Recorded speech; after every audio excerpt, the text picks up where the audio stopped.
A glance at historical materialism.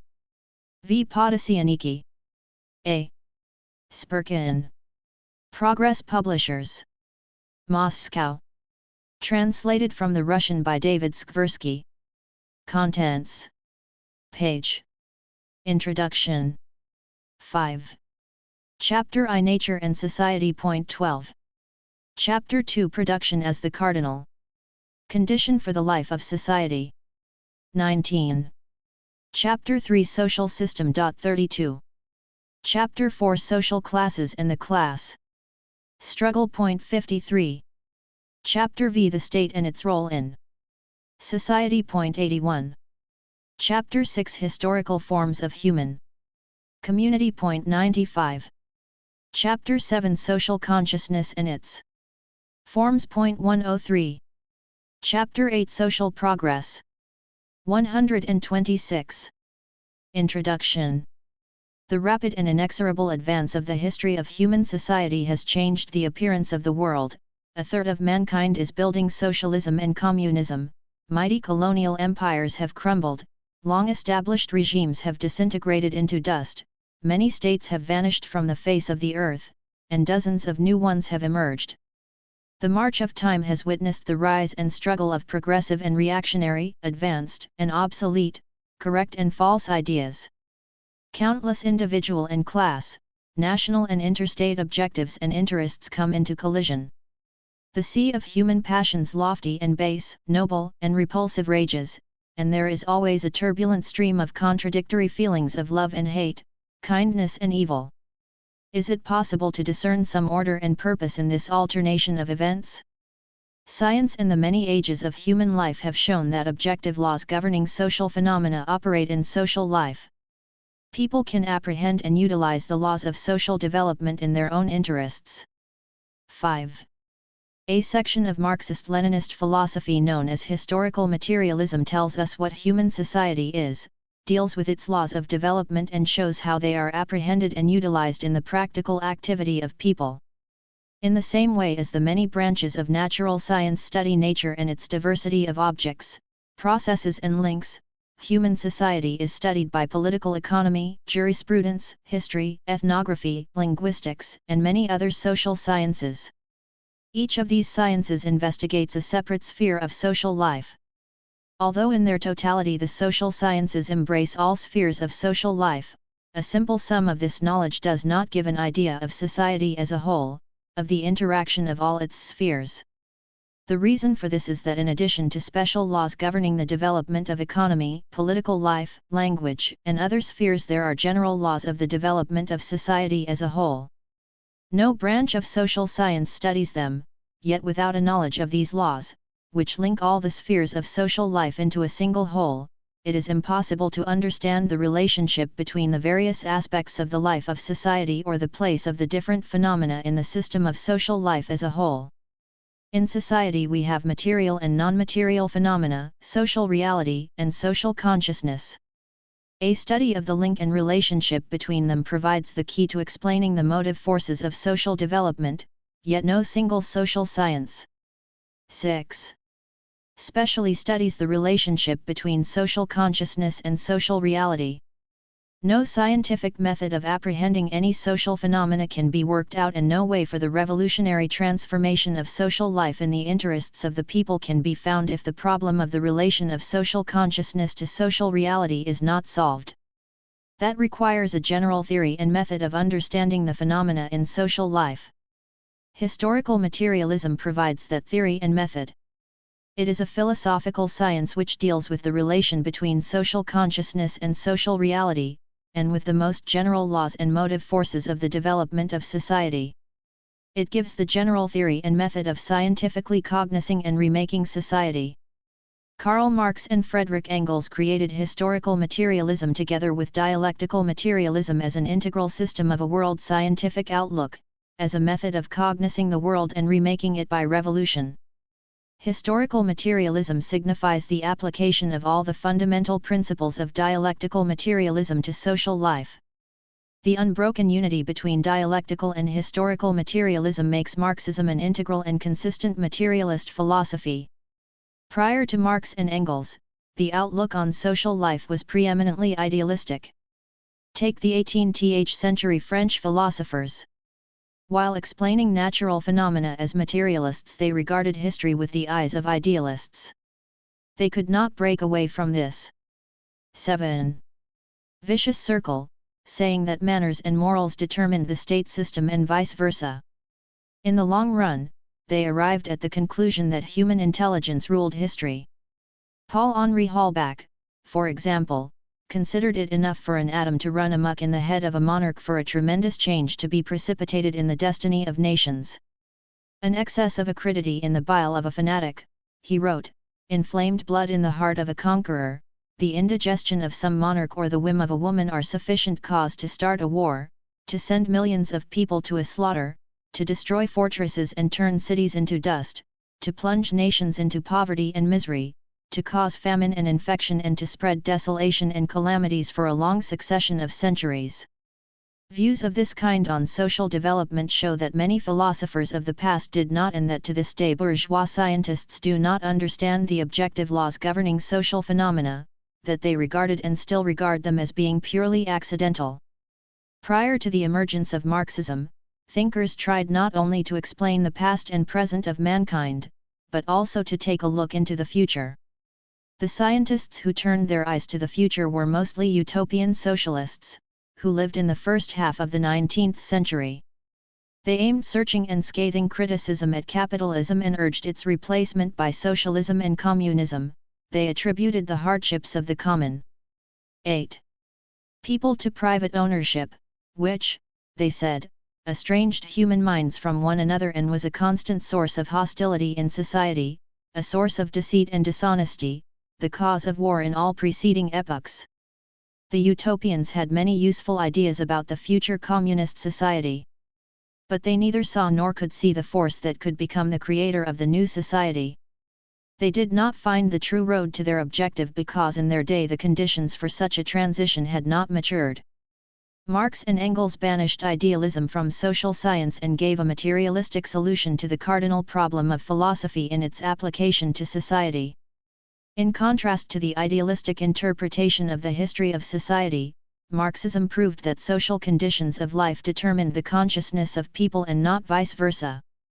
Human life and society are founded on labor, on the production of material values. Our ancestors became people thanks to labor, which is the decisive condition for social progress. Showing the substance of the new, materialist interpretation of history, Engels wrote, just as Darwin discovered the law of development of organic nature, so Marx discovered the law of development of human history, the simple fact, hitherto concealed by an overgrowth of ideology, that mankind must first of all eat, drink, have shelter and clothing, before it can pursue politics, science, art, religion, etc., that therefore the 9. production of the immediate material means of subsistence and consequently the degree of economic development attained by a given people or during a given epoch form the foundation upon which the state institutions, the legal conceptions, art, and even the ideas on religion, of the people concerned have been evolved, and in the light of which they must, therefore, be explained, instead of vice versa, as had hitherto been the case. Asterisk. People have been and still are engaged in labor. The real makers of history, therefore, are not some mysterious celestial forces, not kings, military leaders, or legislators, but the masses, the classes.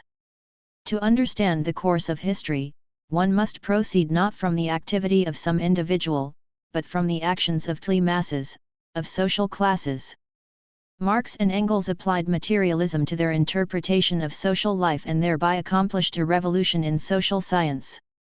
Characterizing the essence of the revolution accomplished by Marxism in the conceptions of society, Lenin wrote, "The chaos and arbitrariness that had previously reigned in views on history and politics were replaced by a strikingly integral and harmonious scientific theory, which shows how, in consequence of the growth of productive forces, out of one system of social life another and higher system develops, how capitalism, for instance, grows out of feudalism." Marx, Engels, Selected Works, Moscow, Vol. 2, p. 167. Lenin, Collected Works, Vol. 19, p. 25. 10. After discovering the objective laws of development of society, Marx and Engels evolved the theory of scientific socialism. They proved that far from being a fantasy, socialism is the natural outcome of the development of capitalist society, that as capitalism develops it digs its own grave. They brought the epoch-making role of the working class to light and proved that the road to the new society lies through the revolutionary dethronement of capitalism. Historical materialism reacts to the development of society, to the accumulation of new knowledge. This science was raised to a higher level of development by Lenin. In our day, the new phenomena in the life of society have been formulated in the program documents of the World Communist Movement. Chapter I. Nature and Society. What is society? Society is a complex social organism, whose inner setup represents the sum total of a great diversity of economic, social, family and ideological links and relations founded, in the long run, on human labor. It embraces material production and the resultant production, economic, and social relations, political relations and, lastly, the cultural sphere of social life, science, philosophy, art, morals, and so forth. There is no abstract society in the same way as there is no abstract man, but there are specific forms of human social organization, for example, socialist society, capitalist society, feudal society, and so on. Despite their differences, they have features that distinguish them from a herd of animals and, generally, from everything that is not society. 12. Relations between nature and society. There would seem to be nothing simpler than to classify some objects as natural and others as social. In reality, however, that is not easy to do. The trees in a garden have been planted by man, but their seed and growth are a natural phenomenon. The soil is part of nature that is transformed by man. Domestic animals are objects of nature in which man's purposes have been realized to a certain extent through artificial selection.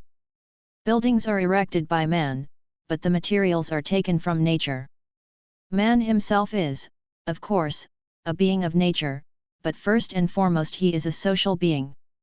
Man lives on land and is inseparable from his geographical environment, i.e., that part of nature, which has particularly close relations with society and is influenced by it.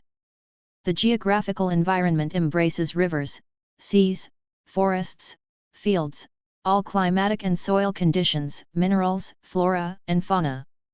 Life appeared and continues to develop in the geographical environment. The history of man is the continuation of the history of the earth. We are tied to our geographical environment by close bonds, so much so that we cannot live outside it. Spacemen, who temporarily leave the earth, carry with them a piece of terrestrial life. Despite all its qualitative distinctions, society remains a part of a vaster whole, of nature. 13. The history of nature and the history of society interact, are dependent on each other and are mutually bound to each other. Mankind not only inhabits but also remakes nature. Since its evolvement, it has been changing surrounding nature on an ever-growing scale, expending incalculable labor in the process. By his labor man has, among many other things, cut down forests, drained swamps, built dams, towns and villages, and covered the continents with dense networks of railways. Mankind is turning nature's riches into means of cultural life. For countless ages lightning, cutting through the darkness of night and often causing destruction, struck fear into the heart of man, making him prostrate himself at the sound of thunder. But man harnessed electricity, forcing it to serve him, so that today lightning submissively flashes in glass bulbs, illuminating streets and houses and driving machines and trains.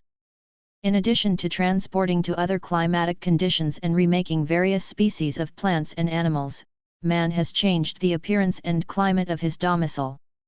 The geographical environment is being remade at a relatively rapid rate and substantial changes may be observed in it in the course of thousands and hundreds of years and even decades. For example, by plowing the land, people annually displace a quantity of soil that is 3 times greater than the quantity of the volcanic products rising from the depths of the earth during the same period. In the past 5 centuries, mankind has extracted from the earth at least 50,000 million tons of carbon and 2,000 million tons of iron. In the course of the past century, industrial enterprises have added to the atmosphere about 360,000 million tons of carbon dioxide, increasing the atmosphere's content of this gas by almost 13%. It is believed that the quantity of carbon dioxide added to the atmosphere is enough to raise the mean temperature by 1 or 1.5 degrees. The farther society develops, the more will it change the geographical environment by its labor, giving it new properties that remove it ever farther from its original state. These new properties, created by the labor of preceding generations, enable the new generations to enlarge the range of means of labor and articles of consumption. The influence of the geographical environment on social life changes with the advance of history. If we look deeper into the past, we shall find the forces of society successively weaker and their dependence on surrounding nature correspondingly greater. For example, in ancient times, natural factors compelled people to settle primarily near rivers. The geographical environment also influences the features of production. However, while stressing the need to take natural conditions into consideration, we must not overestimate their importance or, like the partisans of the geographical trend in social science, regard them 15. As the decisive force of social development. The latter attribute social development to the features of the climate, soil, and geographical position of a given country, maintaining that these features alone determine the destiny of peoples, their social and political system, way of life, and so on. Economic and cultural life presupposes the presence of a definite minimum number of people in a given territory, i.e., the necessary density of population. The constant growth of population is one of the natural conditions of life and of the development of society.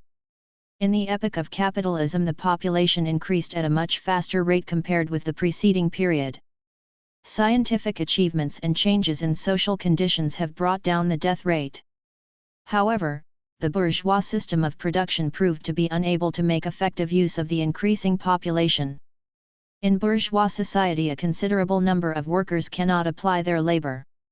They form a reserve army of labor, i.e., an army of unemployed, which is joined by ruined small producers.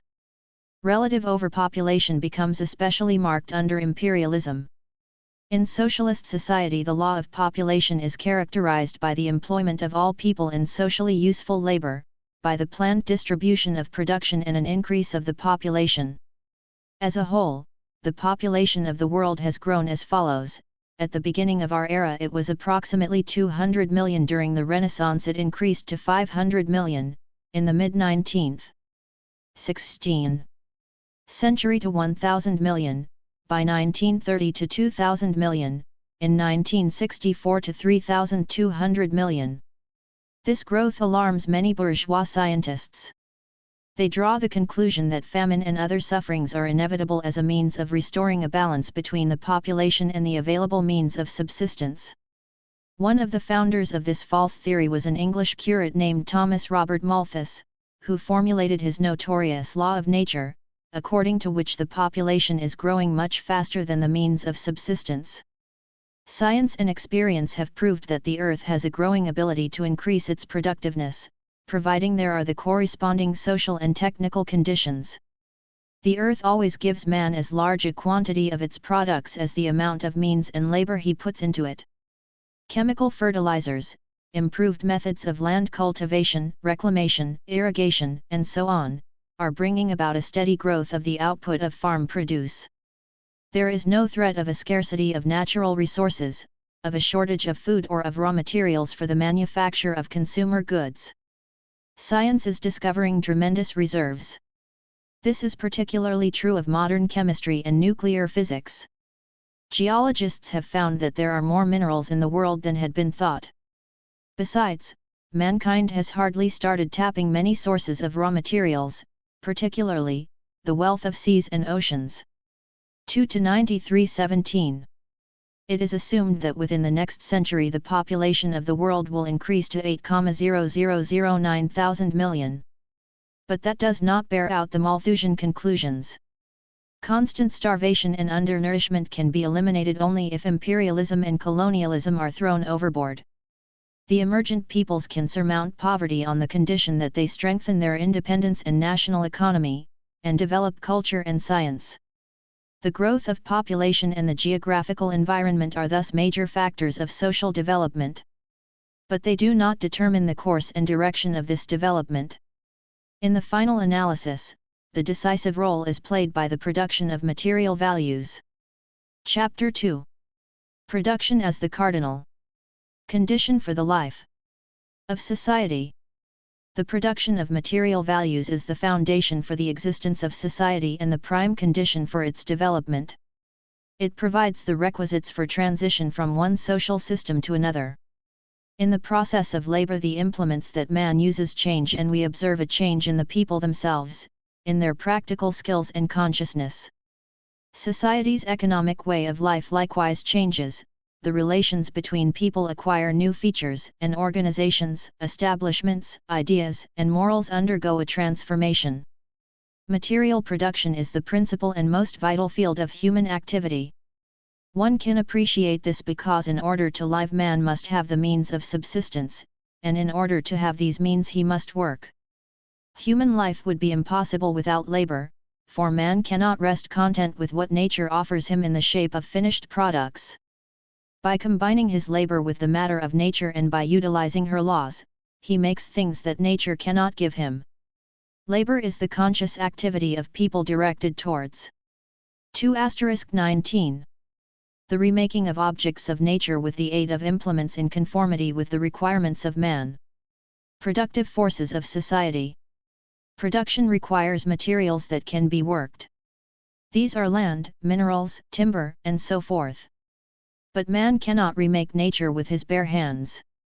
As the foundation of life and of the development of society, the production of material values begins with the manufacture and use of implements of labor, which, as Marx put it, are the bones and muscles of production. Today, in particular, production requires machines, instruments, and other implements of labor. The objects man makes with the purpose of influencing nature and transforming her in his own interests are called implements oi labor. Even at the very earliest stages of their existence, when they lived in herds, men could not do without the simplest implements, for example, the stone chopper. The role of implements of labor was steadily enhanced with the development of mankind. In our day, the process of production would have been inconceivable without intricate machine tools and mechanisms driven by steam, electric power, or the energy of the atom. In addition to implements of labor, production requires factory buildings, storehouses, means of 20. Transport and sources of power. Taken together with the implements of labor, these are known as the means ot labor. Together with the objects of labor, the means of labor form the means oi production. Naturally, people and not the implements of labor play the chief role in the process of production, for they create and operate the means of production. Without people, the means of production would be dead.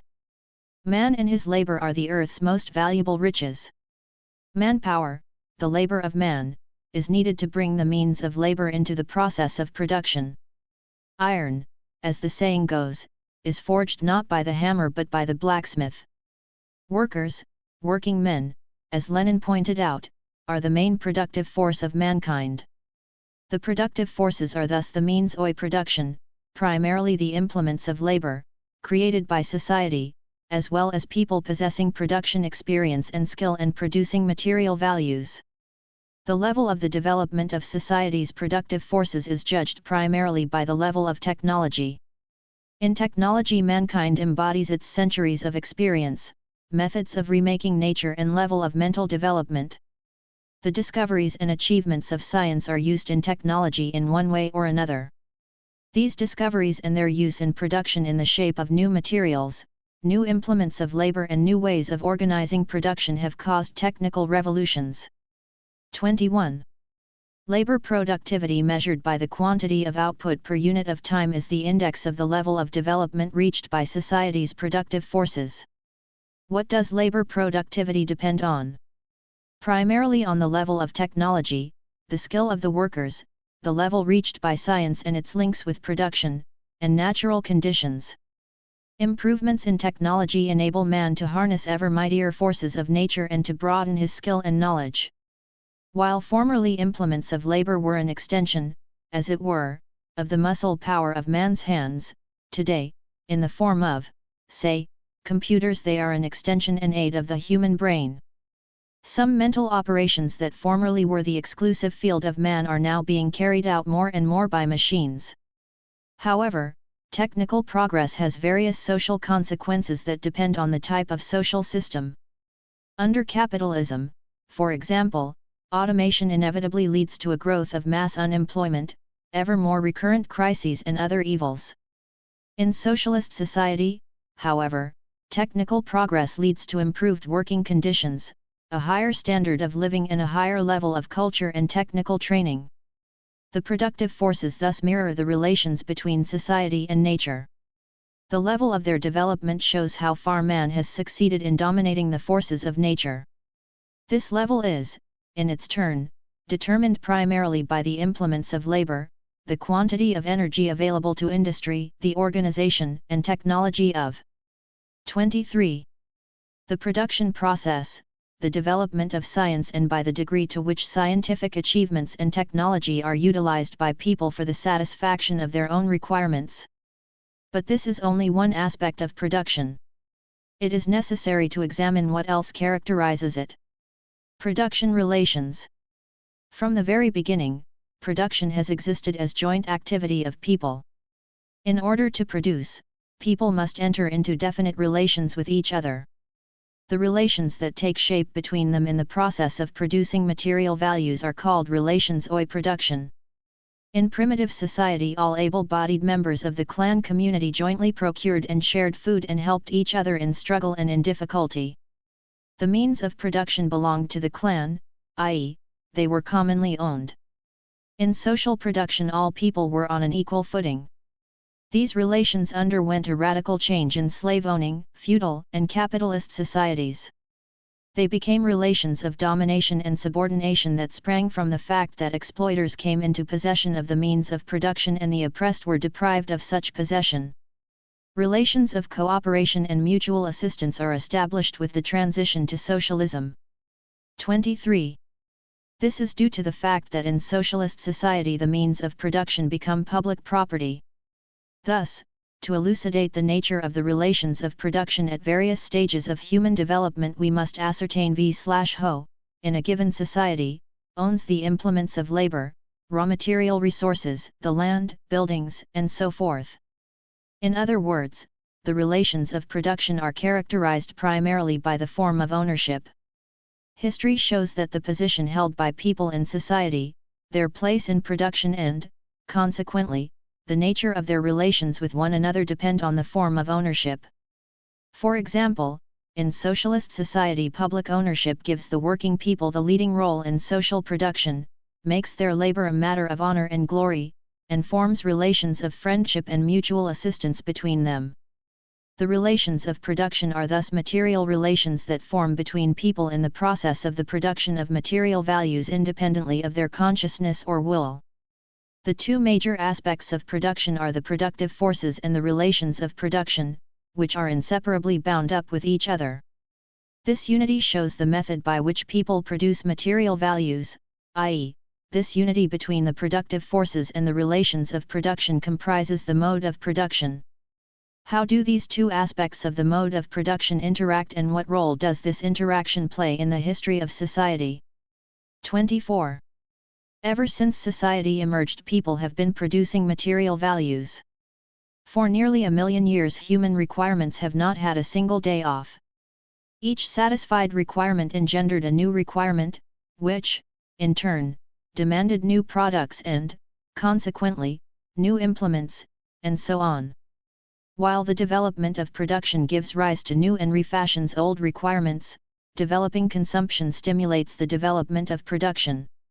Production develops chiefly under the impact of changing productive forces, which are the most mobile factor of material life because the development and improvement of every new implement of labor engender the need for yet another implement of labor. Technical inventions and their use in any one field give rise to the need for reorganization in other fields. Thus, machine spinning called machine weaving to life. Every change in the productive forces is accompanied by a change in the relations of production. But while society's productive forces change rapidly, the forms of ownership are extremely stable, existing for hundreds of years, millenniums, and even hundreds of thousands of years. However, within the framework of these periods the productive forces undergo substantial changes. Consequently, the two aspects of the mode of production develop unevenly. But this unevenness has its limits. When the relations of production lag behind the productive forces we 25. Find contradictions rising. With time these contradictions deepen and result in conflict, for then the relations of production act as a brake on the development of the productive forces. The conflict between obsolete relations of production and developing productive forces is settled through the replacement of the old relations of production by new ones that conform with the level of development reached by the productive forces. In societies founded on private ownership, the relations of production cannot conform with the uninterruptedly developing productive forces indefinitely. There will be conformity only at the initial stage of a mode of production. Then the relations of production will again begin to lag behind the development of the productive forces. This leads to the emergence, at a new level, of contradictions between the new productive forces and the old relations of production. Then the contradictions develop into a conflict once again, and history takes a further leap in its development. The old system is defended by society's reactionary forces, who make every effort to save the obsolete relations of production because they enable them to dominate society, to exploit and oppress the working people. For that reason the progressive forces of society break the resistance of the forces of reaction by revolution. There is, thus, a law-governed relationship between the two aspects of the mode of production. To enable production and, with it, the whole of 26. Society, to move forward successfully, the relations of production must conform to the level of development of the productive forces. If there is such conformity, the relations of production facilitate the development of the productive forces, but if it does not exist the relations of production hinder this progress.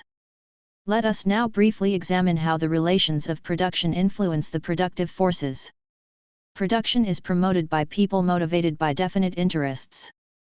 If a social system encourages people to work, improve the technology and the organization of production, enhance their skill and raise their cultural and technical level, it facilitates the development of the productive forces. History has shown that socialism is such a system. On the other hand, if a social system places the working people in a position where they are not interested in promoting production, it obstructs the development of the productive forces. Such is capitalism. Basis and superstructure of society. The relations of production play the main role in the entire system of social relations between people and comprise society's economic basis, which gives rise to social ideas and to political, legal, cultural, and other social institutions, i.e., to all that is known as the superstructure. Political, legal, moral, aesthetic, religious, and philosophical. 27.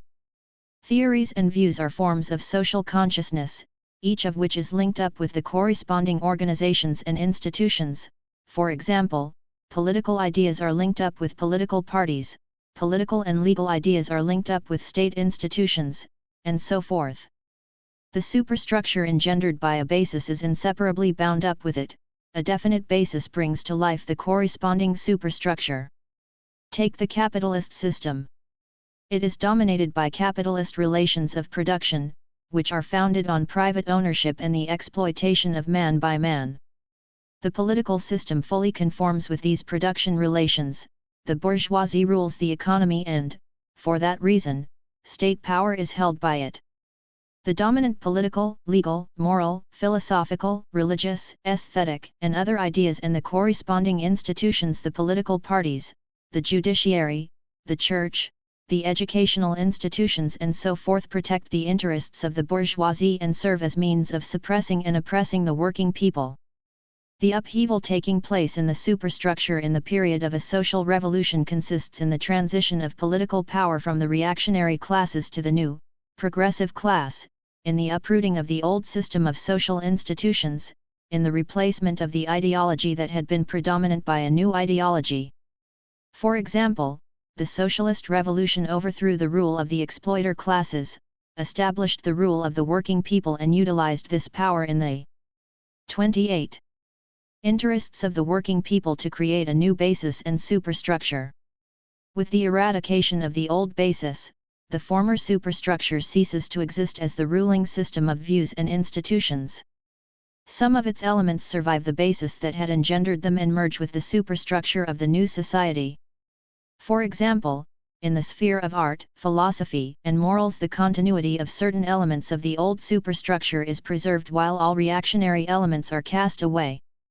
Socialism and communism succeed to all the real values created by the foremost thinkers of the past.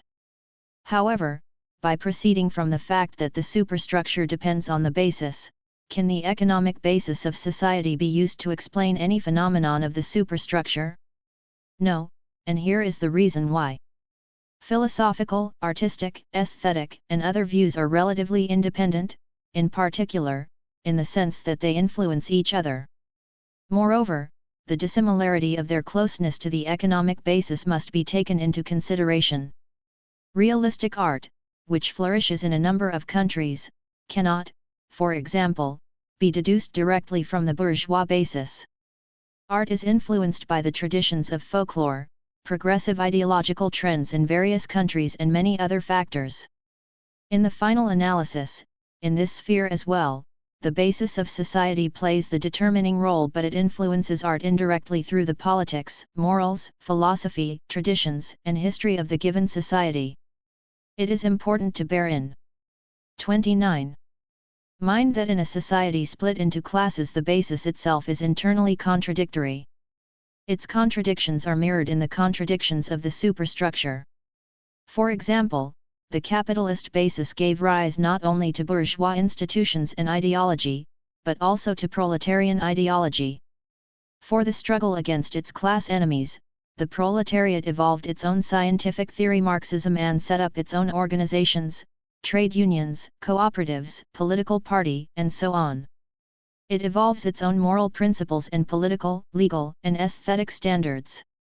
The relative independence of the superstructure manifests itself, furthermore, in the fact that in encouraging people to act towards a definite goal it thereby comes forward as an active social force, influencing the rise, life, and development of the basis. Thus, in a society based on exploitation, the predominant views and institutions served and continue to serve as the foundation for economic and political inequality, for the exploitation of man by man. At the same time, these ideas and institutions were and are still utilized by oppressors in their struggle against the oppressed masses. The superstructure of socialist society, primarily its key elements the socialist state and the Marxist Party, which organize the economic, political, and cultural life of the people, play a tremendous role in the building of the new society, in the struggle for peace and the freedom of nations. 30. Society is, thus, a complex social organization. At a first glance it would seem that by adopting decisions and decrees, sending notes and so on, political leaders direct the course of history. Yet in the life of society all these facts are merely the outward manifestation of deep-going processes. Numerous forces, both material and non-material, interact in society and each plays a different role. Among all these forces there is one that is decisive and in the long run determines the nature of all the others, right up to the highest spheres of cultural life. That force is the production of material values. Chapter 3. Social System.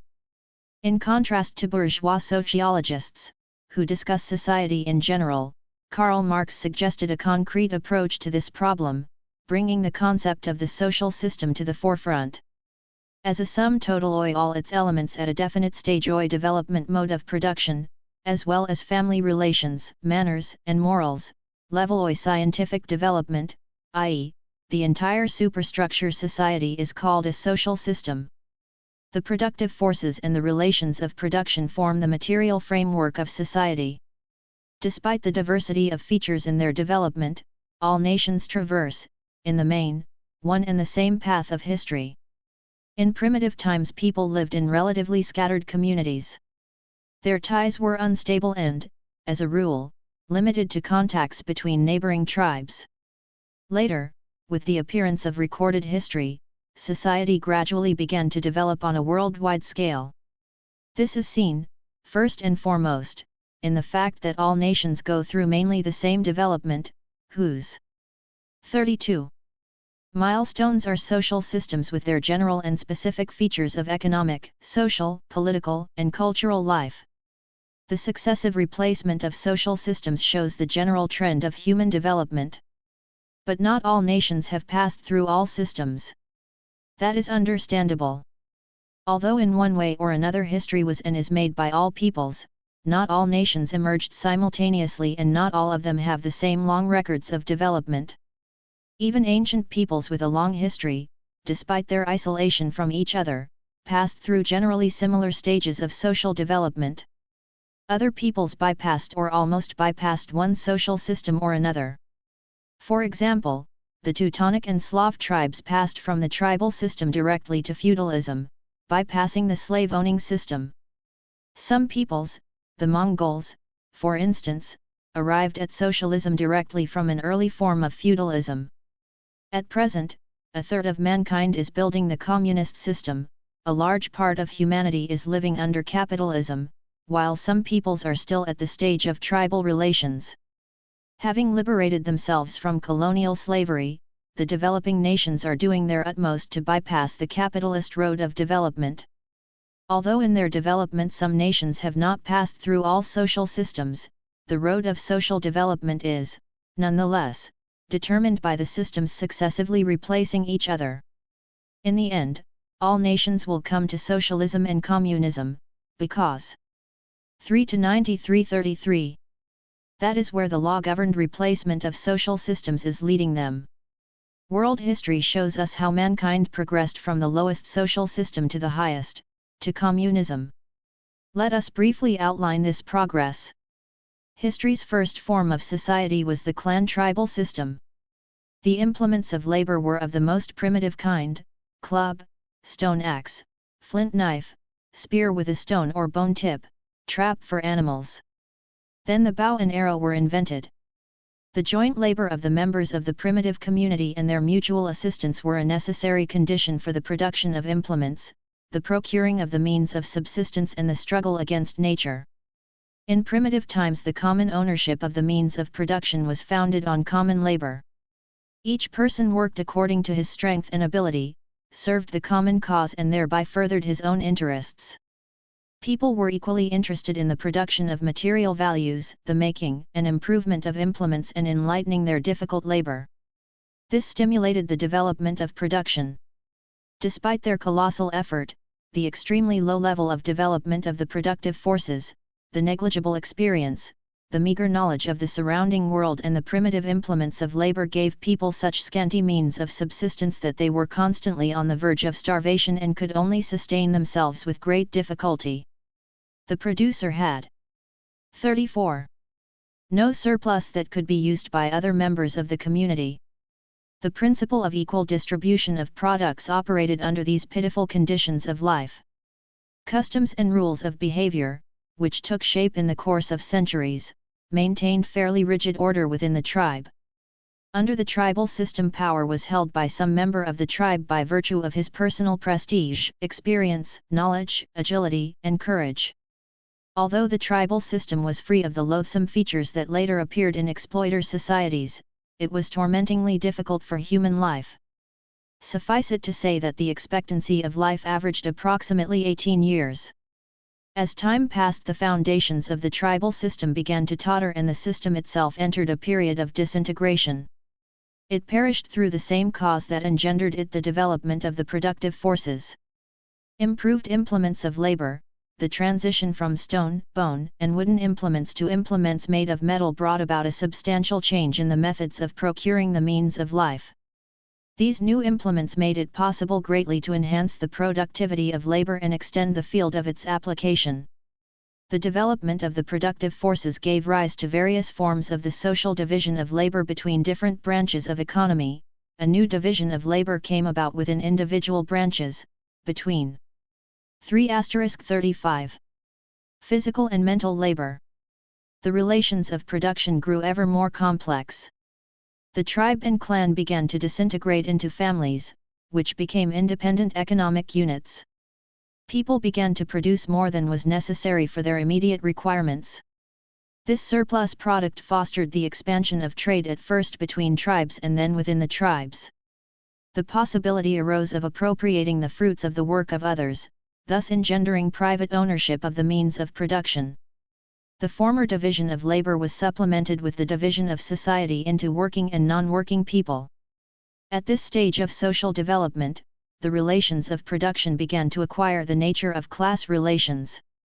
All these processes crystallized in the course of collisions and the unremitting struggle between the different sections of society. The productive forces, which had mushroomed, clashed with the primitive communal relations of production. The narrow limits of the sharply isolated tribal communities became an obstacle to their further growth. This contradiction caused the primitive communal system to be replaced by the slave-owning system. Under that system, society found itself divided into opposing classes, slave owners and slaves. The prime feature was that the slave owner owned not only the means of production but also the workers, the slaves. Formerly, people had worked together and shared the meager fruits of their labor. Now the standard of living had risen. But S6. Enmity entered into the relations between people. Having increased his power over nature, the laboring man found himself a slave, who no longer owned either the products of his labor or the means with which he created these products. He no longer belonged to himself. He became a talking animal that belonged wholly to its master.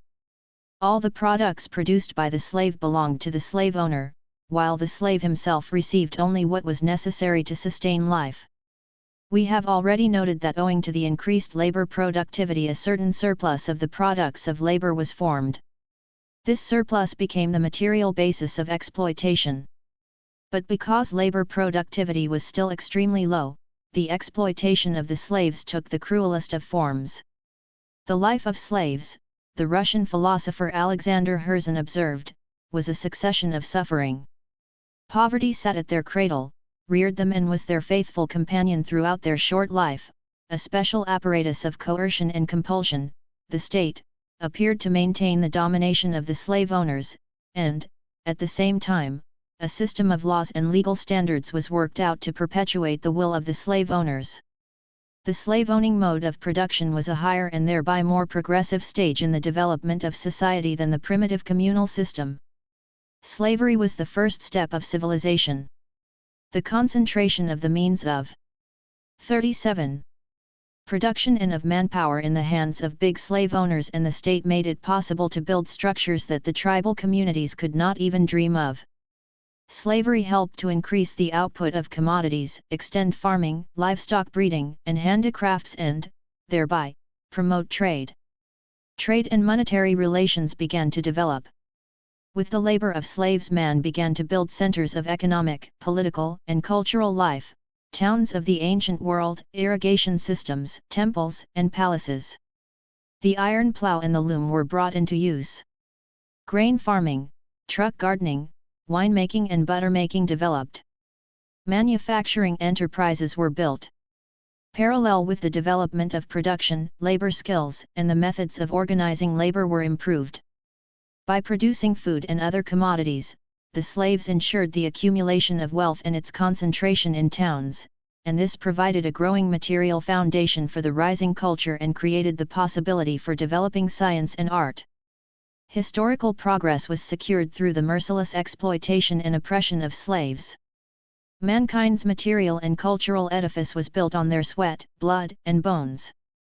However, at a certain stage, the slave-owning form of production relations, that had hitherto given greater scope for the development of the productive forces, turned into its own antithesis. The slaves had no incentive to work, to improve. 38. The implements of labor. The productive forces developed at a snail's pace. The slave did not care to use new implements, regarding them with hostility. Slave labor became unprofitable, and, gradually, slavery began to outwear itself, to wither away. It was driven out of history by the same force that brought it in, by the development of society's productive forces. Finally, under the onslaught of slave revolts, the slave-owning system collapsed and was replaced by a new system, feudalism. The relations of production in feudal society were based on the ownership of the land by the feudal lords. This provided the foundation for exploiting the peasants. But the peasants were not entirely the property of the feudal lords. The latter could buy peasants, beat them or sell them, but they no longer had the right to kill them. Under the feudal system, peasants and artisans, too, owned means of production and economies, but their ownership was based on their own labor. Compared with slaves, serfs had greater incentive to increase labor productivity, because part of the time they worked for themselves. They therefore did their utmost to increase output. Crafts and trade developed considerably in feudal society. Crafts were separated completely from farming. Artisans' workshops appeared in the towns. The productive forces developed further in the period of feudalism. The iron plough became widespread in agriculture. Vine growing and truck gardening continued to develop. They 39. Artisans, who increasingly began to specialize in various fields and became skilled at their work, improved their implements of labor. More and more uses were found for iron. Blast furnaces appeared. The compass was invented and this promoted navigation. Books began to be printed. Feudal laws consolidated social and economic inequality, the division of people into classes and estates, nobility, clergy, peasants, merchants, and so on. By degrees, the developing productive forces of feudalism came into conflict with the predominant relations of production, because as time went by this form of ownership increasingly fettered production. The serfs had no inducement to work free for their lord. Almost the entire surplus product received from the natural economy with its extremely low labor productivity was spent by the feudal lords on consumption, the accumulation of articles of consumption, luxurious living, and so forth. The nobility used only a small part of their incomes to extend production. All this held up the further development of society. Trade capital formed within the feudal system and step by step anew, the capitalist mode of production began to take shape. The bourgeoisie required manpower that was free of feudal dependence and had no property. It organized large artisan workshops, manufactories. When it acquired economic power, it rallied the masses, the peasants and the lower strata of the towns. 40. And, with their help, accomplished revolutions that swept the feudal relations of production away and established the capitalist system. Capitalist system. This system has the following features: its productive forces are founded on large-scale machine production, the basic means of production belong to a small section of society, to the capitalists. The bulk of society consists of proletarians and semi-proletarians, who are deprived of the means of production and forced to sell their labor and by their labor to create wealth for the ruling classes. Consequently, capitalism is founded on private ownership of the means of production and on exploitation of hired labor. The securement of surplus value is the basic law of capitalist production. By fostering a thirst for profit, the accumulation of capital, competition, and a tremendous socialization of production, capitalism gave a new stimulus for the development of the productive forces and began to use scientific methods of production on a large scale. Urged on by his desire to increase his profits, the capitalist invests heavily into production in order to extend and improve it. The bourgeoisie, during its rule of scarce 100 years, Marx and Engels wrote in the Manifesto of the Communist Party, has created more massive and more colossal productive forces. 41. Than have all preceding generations together. Subjection of nature's forces to man, machinery, application of chemistry to industry and agriculture, steam navigaphone, railways, electric telegraphs, clearing of whole continents for cultivation, canalization of rivers, whole populations conjured out of the ground. What earlier century had even a presentiment that such productive forces slumbered in the lap of social labor? However, all this was created at the price of ruthless oppression of the working masses, the suppression and extermination of entire nations. Tens of millions of people were shipped from the African continent alone. Capitalism is characterized by anarchy of production, periodic crises, chronic unemployment, mass poverty, competition, and wars. The basic contradiction of capitalism that between the social nature of labor and the private capitalist form of ownership finds expression in the class struggle of the proletariat against the bourgeoisie. In the 1870s, capitalism began to grow into imperialism. Lenin gave an exhaustive characteristic of imperialism. He showed that it is firstly monopoly capitalism, secondly, parasitical or decaying capitalism, and, thirdly, dying capitalism. At the stage of imperialism, free competition is superseded by the rule of the monopolies, i.e., of large associations of capitalists, who concentrate in their hands the production end. Marx, Engels, Selected Works, Vol. I, p. 39. 42. Marketing of the greater part of commodities. In its pursuit of maximum profit, the bourgeoisie intensifies the exploitation of the working people in its own country and in colonial and dependent countries. It engages in a desperate struggle for the repartition of the world. The monopolies and the state form a close alliance, state-monopoly capitalism, which gives unprecedented rein to militarism. Under imperialism, all the contradictions of capitalist society, primarily the contradiction between labor and capital, between colonies and the metropolises, reach breaking point. Bourgeois relations of production cease to conform with the level reached by the productive forces, curbing their development. A striking manifestation of this is the constantly observed disparity between demand and supply, an abundance of commodities and insufficient purchasing power of the population. This results in starvation and poverty in the midst of plenty. By itself, abundance cannot drive away want and starvation because its path to the masses is blocked by private ownership. The owners of goods prefer to dump them into the sea, burn them or let them rot rather than reduce the price. They care nothing for the fact that hundreds of millions of people, particularly in the less developed countries, are undernourished. The reason for these ugly phenomena is that under capitalism, production and distribution are determined not by the requirements of society, but 43. By the selfish interests of the capitalists, not by the needs of the people, but by the profit of the wealthy. Private ownership prevents the masses from living the life that the level of development of production can offer. Although technical progress is still continuing, its rate is far below what it could have been under the present level of the productive forces.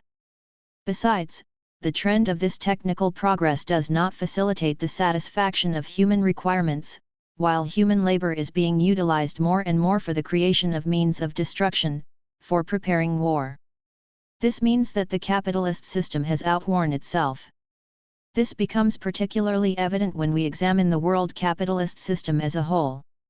A small number of countries have reached a high level of development of production by exploiting a large portion of the world, primarily colonies and semi-colonies. The glaring disproportion in the development of the metropolises and the colonies is one of the greatest evils that imperialism has brought to many peoples. The productive forces of modern society are striving to liberate themselves from the economic fetters of capitalism. The monopoly bourgeoisie, naturally, is making every effort to save the capitalist system. But it is unable to avert the inevitable. It is like a magician who cannot cope with the mighty forces his invocations have brought into being. The downfall of capitalism is not only desirable from the standpoint of the 44. Further progress of society, but also economically inevitable. The wave of class and national liberation struggles is rising steadily higher. The eclipse of the capitalist system is inexorably drawing nearer. The epoch of transition from capitalism to communism has come. Communist system. The material requisites of the new system are cast in the bosom of capitalism. The consolidation of fully developed communism is preceded by a more or less prolonged period of construction, during which the economy, social relations, politics, ideology, and culture undergo a change. This period begins with a socialist revolution and the establishment of the dictatorship of the proletariat, and then passes through several stages of development. The first of these is the period of transition from capitalism to socialism, which ends with the building of socialism, the first phase of the communist system. Under socialism there are two forms of public ownership: state, i.e., ownership by the whole people, by the socialist state, and cooperative and collective farm, i.e., ownership by individual collective farms or cooperatives. Both are socialist forms of ownership, with state ownership predominating. Exploitation of man by man is excluded in all its forms. Class relations acquire the nature of steadily increasing cooperation and mutual assistance. The socialist principle of distribution. 45. I.e., from each according to his ability, to each according to his work, becomes consolidated on the basis of socialist ownership. A cultural revolution is accomplished with the result that socialist ideology becomes predominant in socialist society. Socialist relations of production give the broadest scope for an unprecedentedly rapid rate of development of the productive forces. For example, in the People's Republic of Bulgaria, a formerly economically backward country, the industrial product increased in the period 1950 to 62 by 1,400% as compared with the 1937 level. On the other hand, in the capitalist world there was only a 300% increase in Indiana the same period. Socialism eradicates such stimuli of industrial development as competition and pursuit of capitalist profits, but it creates new and more powerful stimuli. Under socialism all people work for society and, therefore, for themselves, and this labor is extremely productive. The people are interested in making the utmost use of machines and improving them in all other means of production, and in enhancing their own skill and knowledge. Society's interest in raising labor productivity harmonizes with the personal interest of the people, an interest that stems from the socialist principle of distribution according to work. Payment according to work gives people an incentive to improve the results of their work. This teaches them to work to the best of their ability and gives rise to moral incentives to work. 46. The combination of material and moral incentives to work is vividly mirrored in socialist emulation.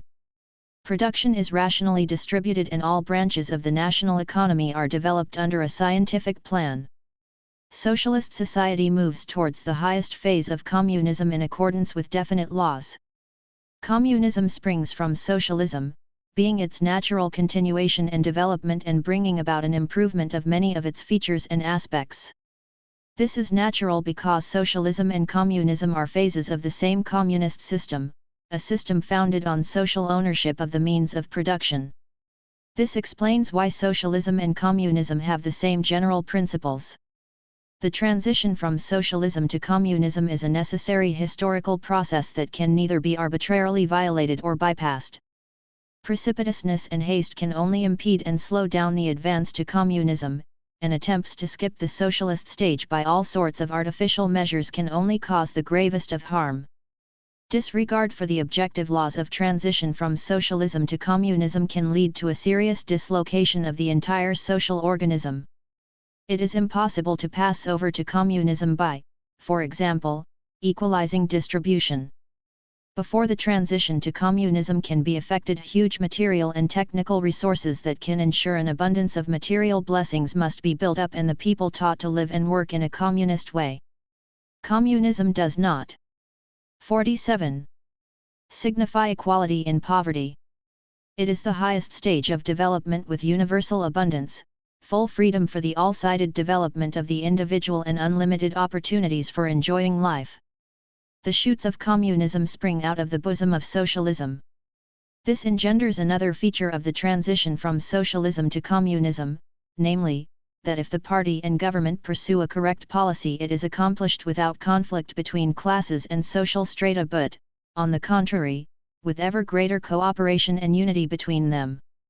This is possible because in socialist society all classes and social strata are similarly interested in the transition to communism. The building of communism is not a sporadic but a purposeful, organized process. It takes place under the leadership of the Marxist-Leninist Party. A scientific program of building communism has been adopted by the Communist Party of the Soviet Union. It defines the communist system as follows: communism is a classless social system with one form of public ownership of the means of production and full social equality of all members of society. Under it, the all-round development of people will be accompanied by the growth of the productive forces through continuous progress in science and technology. All the springs of cooperative wealth will flow more abundantly, and the great principle of from each according to his ability, to each according to his 48 needs will be implemented. Communism is a highly organized society of free, socially conscious working people in which public self-government will be established, a society in which labor for the good of society will become the prime vital requirement of everyone, a necessity recognized by one and all, and the ability of each person will be employed to the greatest benefit of the people. Asterisk. Inasmuch as society is founded on the production of material values, the chief task in building communism is to create the material and technical basis for it. The next task in importance is to shape communist social relations, and the third is to educate the man of communist society. These tasks are closely interrelated and are tackled simultaneously. The creation of the material and technical basis of communism presupposes the country's complete electrification, the comprehensive mechanization and automation of production, the broad application of chemistry in the economy, the development of new materials, the close cooperation between science and production, the efficient utilization of all available resources, a high cultural and technical level of the people, and an unprecedented growth of labor productivity. Furthermore, it presupposes a technical revolution in agriculture, where, for its productivity, conditions, and nature, labor will become a variety of industrial labor. This is the key to the The Road to Communism, p. 509. 4-93-49. Development of collective farm ownership right up to the stage of its fusion with public ownership. Mechanization and automation of production makes labor more creative. That is the foundation for bringing mental and physical labor closer together and erasing the distinction between them. Under communism, labor will cease being solely a duty. It will also be a requirement and a source of joy. This will benefit society tremendously and serve as a mighty factor of further social progress. The complete eradication of social, economic, and cultural distinctions between town and country and the merging of the two forms of socialist ownership into a single communist ownership will bring about the disappearance of classes, of the working class and peasants. For its cultural and technical level, physical labor will rise to the level of mental labor. Complete social equality of all members of society will be achieved, and town and country will have similar working and living conditions. With the growth of the productive forces and the increase in the production of material and cultural wealth, the distribution of material values will be improved on the basis of the development of public ownership. Communism will give people not only the quantity of material blessings needed to ensure abundance, but will also introduce a new form of distribution, in accordance with the principle, from each according to his ability, to each according to his needs. In other words, 50. Society will provide all its members with everything they require. This form of distribution will create the best conditions for developing the principal productive force, man himself, and thereby secure a further rapid growth of social production. Marxism-Leninism rejects the view that the growth of the people's prosperity, that abundance leads to a rejuvenation of the morals and manners of bourgeois society. With the development of the productive forces, society will satisfy the material requirements of all its members ever more fully, and knowledge, art and other cultural requirements will play an ever-growing role in people's lives. Improved technology will give people more leisure time, while universal education will provide them with greater opportunities for all-sided development and creative activity. Harmony between the social and the personal, between labor and enjoyment, between progress and happiness is the future that today springs from socialism, which is being built by the daily labor of hundreds of millions of people. Communism is the highest social system. All subsequent social development will proceed under communism, which offers everything that man needs for his growth. Moreover, communism is called upon to fulfill the historic mission of delivering mankind from social inequality, from every kind of oppression and exploitation, from the horrors of war, and establish peace, labor, freedom, equality, and happiness on earth. 451. From this it follows that communism is the system that all nations dream of, for it holds the promise of the happiness that all people desire. A stirring example for all nations is the development of the Soviet Union, which, as the first country to complete the building of socialism, is confidently blazing the road to communism. The Soviet Union's achievements in the building of communism are benefiting all nations that are working for a happy future. They are especially important to the developing countries, which are receiving support and disinterested aid from their staunch friend, the USSR and other socialist countries.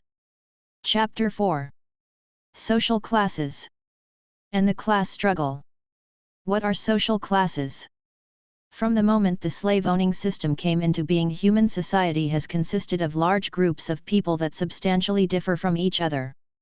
Private ownership of the means of production provided the economic basis for society's division into opposing classes, into ruling and oppressed classes, into exploiters and the exploited. The nature of ownership also determines the mode of receiving profits and the size of these profits. The primary element of class distinction is the relation to the means of production. All other elements are derivatives. Furthermore, classes differ by their way and conditions of life, their interests and purposes, their political views and morals. That is why it is justifiably said that people living in cabins think differently from those who live in palaces. The Marxist approach to an understanding of the key elements of the division of society into classes is based on a materialist understanding of the processes and phenomena of social development. 53. Lenin defined classes as large groups of people differing from each other by the place they occupy in a historically determined system of social production, by their relation to the means of production, by their role in the social organization of labor, and, consequently, by the dimensions and mode of acquiring the share of social wealth of which they dispose. What causes society to split up into classes? There were no classes in tribal society. They appeared in the period when it disintegrated. The development of the productive forces was the general cause for society's stratification into classes. As we have already noted, at a certain period of their history people began to produce more than they could immediately consume. That gave some people the economic possibility of living at the expense of the labor of others. The main reason for the appearance of classes was, therefore, the materialization of private ownership of the means of production. The origin of classes is closely linked up with the appearance and development of the social division of labor. The first large-scale division of labor took place when tribes of herders emerged from the general mass of tribes. This gave rise to exchanges between herders and tillers of the soil and furthered the growth of social wealth and the class stratification of people. The second. Tenon, Seal-Cleed Works, Volume 3, p. 248. 54. Major division was effected when handicrafts were separated from agriculture. This was an even greater stimulus to the development of exchanges and deepened the economic inequality of people. The next division of labor took place when mental labor was separated from physical labor. Mental labor became the monopoly of the ruling classes, who seized control over production, state administration, the practice of religious cults, science, art, philosophy, and so forth, while physical labor became the lot of the overwhelming majority of exploited people. Social classes are subdivided into primary and secondary. The primary classes are those that have been brought to life by a given mode of production and which are the bearers of that mode. In slave-owning society, the slaves and slave owners were the primary classes, in feudal society the feudal lords and serfs, in bourgeois society the capitalists and the workers. Consequently, the primary classes are those that own the means of production and those that do not own property but comprise the main mass of the exploited.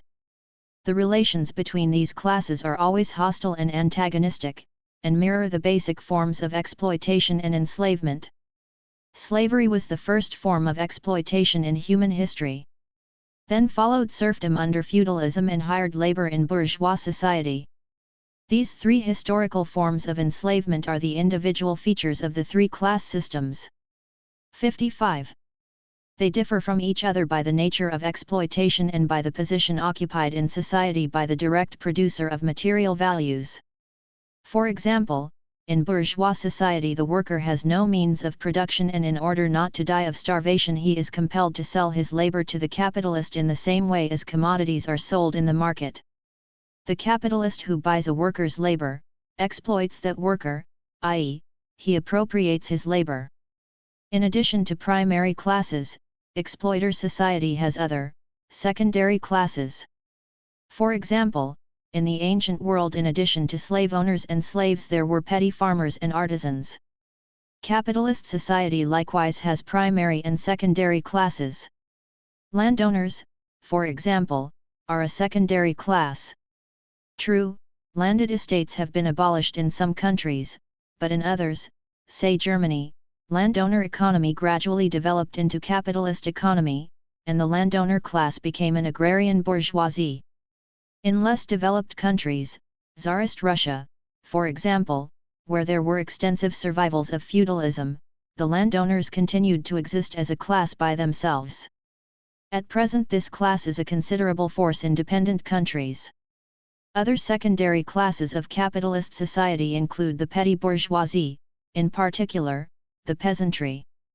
As proprietors, the petty bourgeoisie tend to side with the big bourgeoisie, but since they live by their own labor and are exploited by the big bourgeoisie, they side with the workers.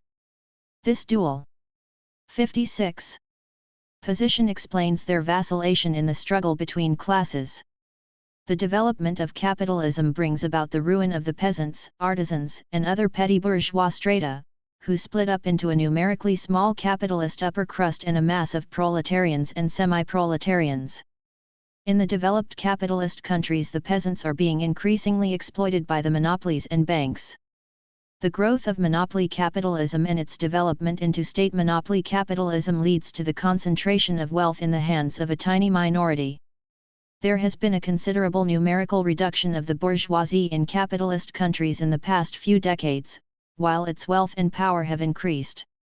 A monopolist clique, whose interests clash with not only those of the working people, but even with those of a section of the middle and petty bourgeoisie, has emerged from the bourgeoisie. The ruin and ousting of the peasants, artisans, handicraftsmen, small shopkeepers, and so forth is continuing, with the result that the number of people hiring out their labor is increasing. Class struggle in society. Ever since classes appeared, the overwhelming majority of mankind has been waging a struggle against enslavers. The resistance of the working people to oppression and exploitation is a great 57. Motive force of history. Peasant uprisings and wars undermined the foundations of feudalism. The history of capitalist society is a history of a determined struggle of the working class against the bourgeoisie.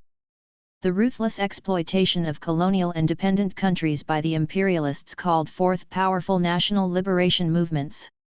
In the course of social development, the class struggle acquired various forms and differed in intensity. People began to be aware of it in the remote past. We have descriptions of the class struggle by antique philosophers and by historians of the period of the Renaissance.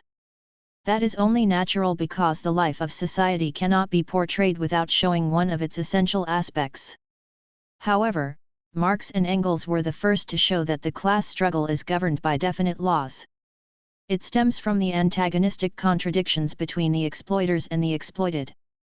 The very position occupied in society by the oppressed classes, the tyranny of the oppressors, drives these classes towards a revolutionary struggle.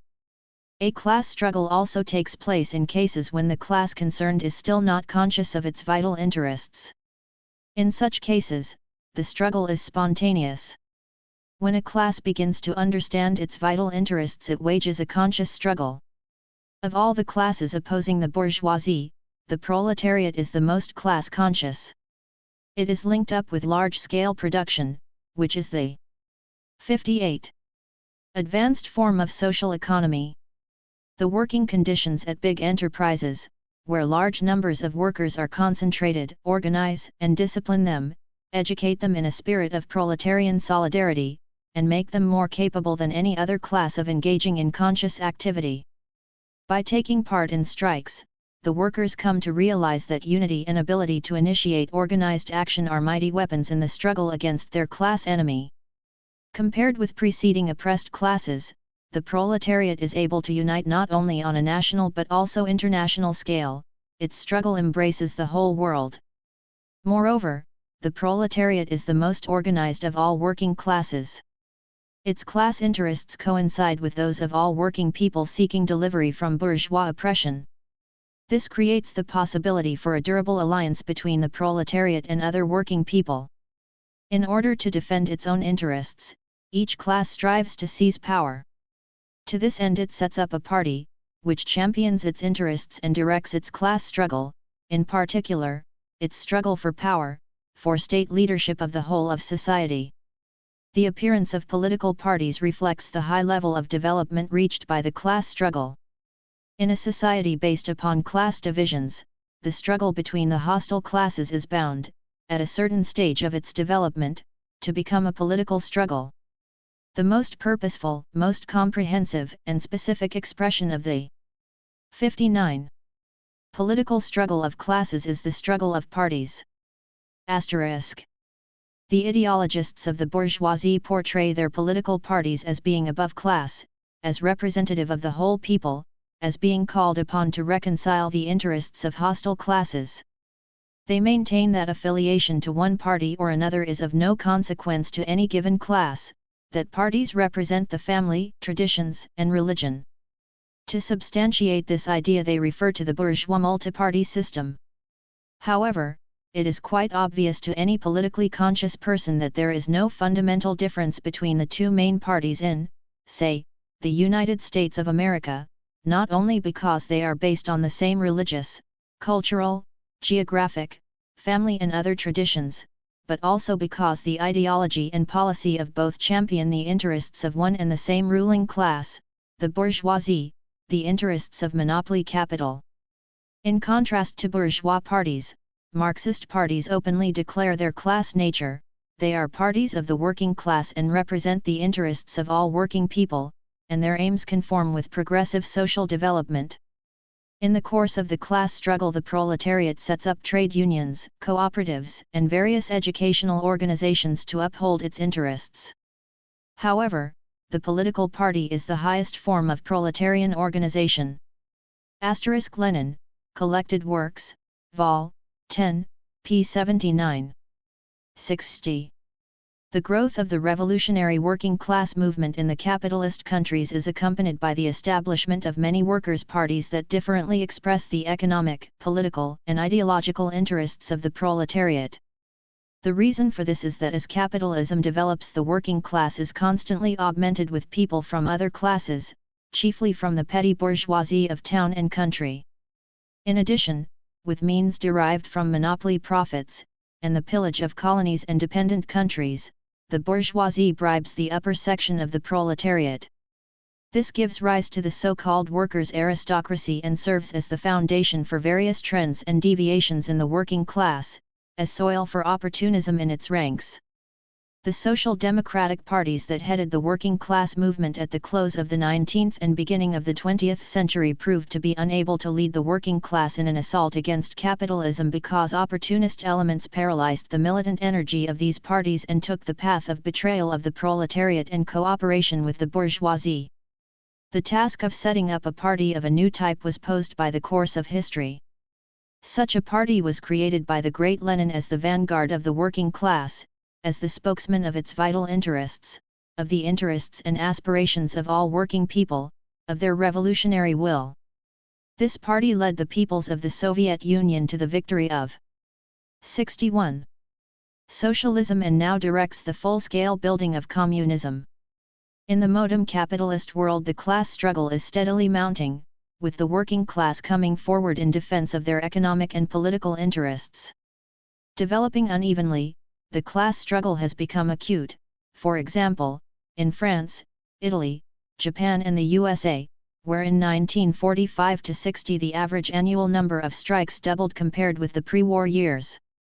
A huge strike struggle flared up in Belgium late in 1960 and early in 1961. It showed that the disintegration of the colonial system of imperialism inevitably exacerbates social contradictions in the metropolises. In 1958 strikes involved 27 million workers, and in 1962 their number rose to over 60 million. The economic struggle waged today by the proletariat is distinguished not only by its perseverance, but also by the fact that it is bound up closer than ever before with the political struggle, with the struggle for peace, against the arms race, against the rise of fascism, for democracy, a struggle which is part of the struggle for socialism. Political strikes are a major weapon of the working class. In 1958 they involved nearly 10 million workers, or about 43% of the people who took part in strikes. In 1959, more than 23 million, or 56% of the strikers, and in 1960, 41 million, or about 76% of the working people who went on strike. The working class is aiming its main blow at 62. The capitalist monopolies, whose eradication is ardently desired by all the main strata of nations. An alliance is forged between the working class and all working people in the course of this struggle. The proletariat rallies the peasants, their principal ally to the struggle against feudal survivals and domination by the monopolies. Broad sections of office employees and a considerable section of the intelligentsia likewise side with the working class. In the less developed countries the class struggle makes common cause with the struggle for national liberation. Various classes form a united front in the national liberation movement, which is democratic in content. The working class, however, is the most consistent fighter for the achievement of all the aims of the national, anti-imperialist, democratic revolution. The peasants, who are vitally interested in agrarian reforms, and in the abolition of the survivals of feudalism, as well as other democratic forces, come forward as allies of the working class. In the colonial and dependent countries, the national bourgeoisie that has no ties with imperialist circles may likewise participate in the National Democratic Alliance. Under the conditions obtaining today, the national bourgeoisie of these countries is able to wage a struggle against imperialism and feudalism and, in this sense, plays a progressive role. But because of its dual nature it is inclined to come to terms with imperialism and feudalism. 63. The masses, on the other hand, are becoming convinced that the best way to abolish age-old backwardness and improve the standard of living is to consummate the anti-imperialist, democratic revolution, develop and consolidate the national front based on an alliance of the working class with the peasants and the patriotically minded section of the national bourgeoisie, prepare the conditions for forming a national democratic state and go over to the non-capitalist and socialist road of development. The great renovating forces of modern times are the World Revolutionary Working Class Movement, the World Socialist System and the National Liberation Movement of the peoples of Asia, Africa, and Latin America. One of the cardinal conditions for the further triumph of the National Liberation Movement is its durable alliance and cooperation with countries of the World Socialist System, which is the main force in the struggle against imperialism, and a lasting alliance with the working class movement of the capitalist countries. The basic problem of modern times is that of war and peace. The successful settlement of that problem will help to promote the struggle for peace, democracy, national independence, and socialism. The struggle between the classes is thus the motive force of history in all exploiter systems. This struggle reaches its zenith in the period of social revolutions. 64. The Social Revolution. In human history there are periods of gradual development and periods marked by a radical upheaval of the entire social system. The social revolution, i.e., the collapse of a social system, brings about a transition to another social system. It is preceded by more or less long periods of social development. In the history of Europe, for example, bourgeois revolutions were preceded by changes of royal dynasties, wars, and palace coups d'états. Principalities and feudal lords were continuously quarreling, making peace and then again fighting, and all in order to seize an extra stretch of territory, loot a neighboring castle, drive off livestock, avenge an insult, and so on. But all these events did not change the substance of feudalism. Although peasant uprisings broke out from time to time, they were cruelly suppressed by the ruling classes, who were able to take advantage of the peasants' lack of organization. Then the epoch of great social upheavals was ushered in. In the period from the 16th to the 18th century, the social system of the leading capitalist countries underwent fundamental changes. Feudalism was supplanted by capitalism. The ideologists of the then emergent bourgeoisie evolved theories to justify the right of peoples to accomplish revolutions. Ardent speeches were made in defense of this right by Robespierre. 5–93–65. Marat and Saint-Just, leaders of the French Revolution of the close of the 18th century. These ideologists looked into the future when they called for a revolution against the decayed feudal system. But when the bourgeoisie came to power and the class struggle deepened, the views of the bourgeois ideologists on the right of peoples to accomplish revolutions changed radically and became reactionary. The ideologists of the moribund bourgeoisie have turned their backs on the future. Today they regard revolution as an abnormal phenomenon, an accident, and so on, claiming that social revolutions are illegal because their aim is to dethrone the classes whose interests these ideologists are defending. Social revolutions are a historical necessity, whose roots go deep into society's economic life. The source of these revolutions is the conflict between the new productive forces and the old relations of production. Revolutions are not made at the whim of individuals, groups, or classes. They take place when the corresponding objective conditions for them have matured. In a class society, the objective need for revolutions arises from the fact that the old relations of production are defended by the ruling classes with the aid of a whole system of political, legal, and other institutions, principally with the aid of the state and law. In order that these barriers may be broken down, the old forces have to be opposed by new social forces. Inasmuch 66. As the reactionary class preserves the old relations of production with the help of state power, the progressive class must first and foremost seize political power in order to abolish the old and consolidate the new relations of production. In other words, the question of whether the new relations of production will triumph depends in the long run on whether the revolutionary class seizes state power. The question of state power is, therefore, the basic one of any revolution.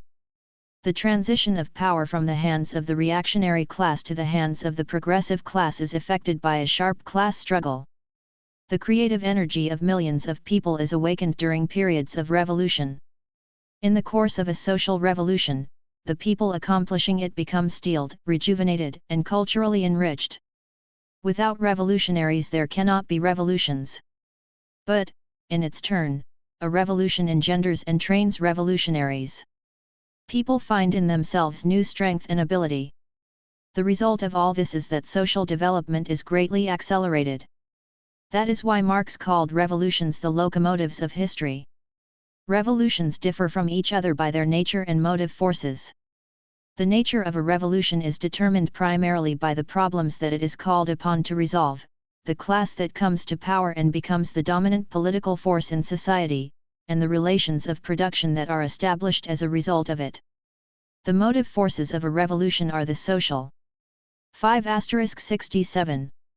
Classes that accomplish it, wage a struggle against reactionary classes that have had their day, and open the road for the development of new, more progressive relations of production.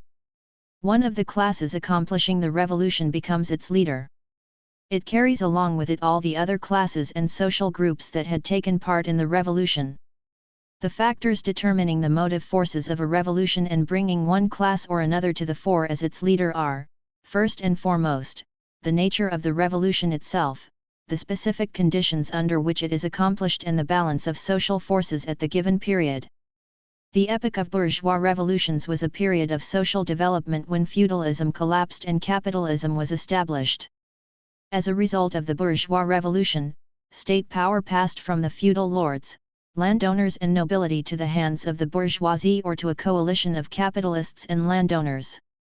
The bourgeois revolution, Lenin wrote, faced only one task: to sweep away, to cast aside, to destroy all the fetters of the preceding social order. By fulfilling this, every bourgeois revolution fulfills all that is required of it, it accelerates the growth of capitalism. ** The classes engendered by capitalist production bourgeoisie, the urban petty bourgeoisie and the emergent proletariat aided by the peasants accomplish the bourgeois revolution. The bourgeoisie plays the leading role and seizes political. Lenin, Collected Works, Volume 27, p. 89. 68. Power with the help of the peasants, artisans, and urban proletariat. Special mention must be made of bourgeois democratic revolutions, whose feature was, as Lenin put it, that the majority of the people, the lowest social strata, rose independently against oppression and exploitation, and left on the entire course of these revolutions the imprint of their demands and of their attempts to build a new society in place of the old society that was being destroyed.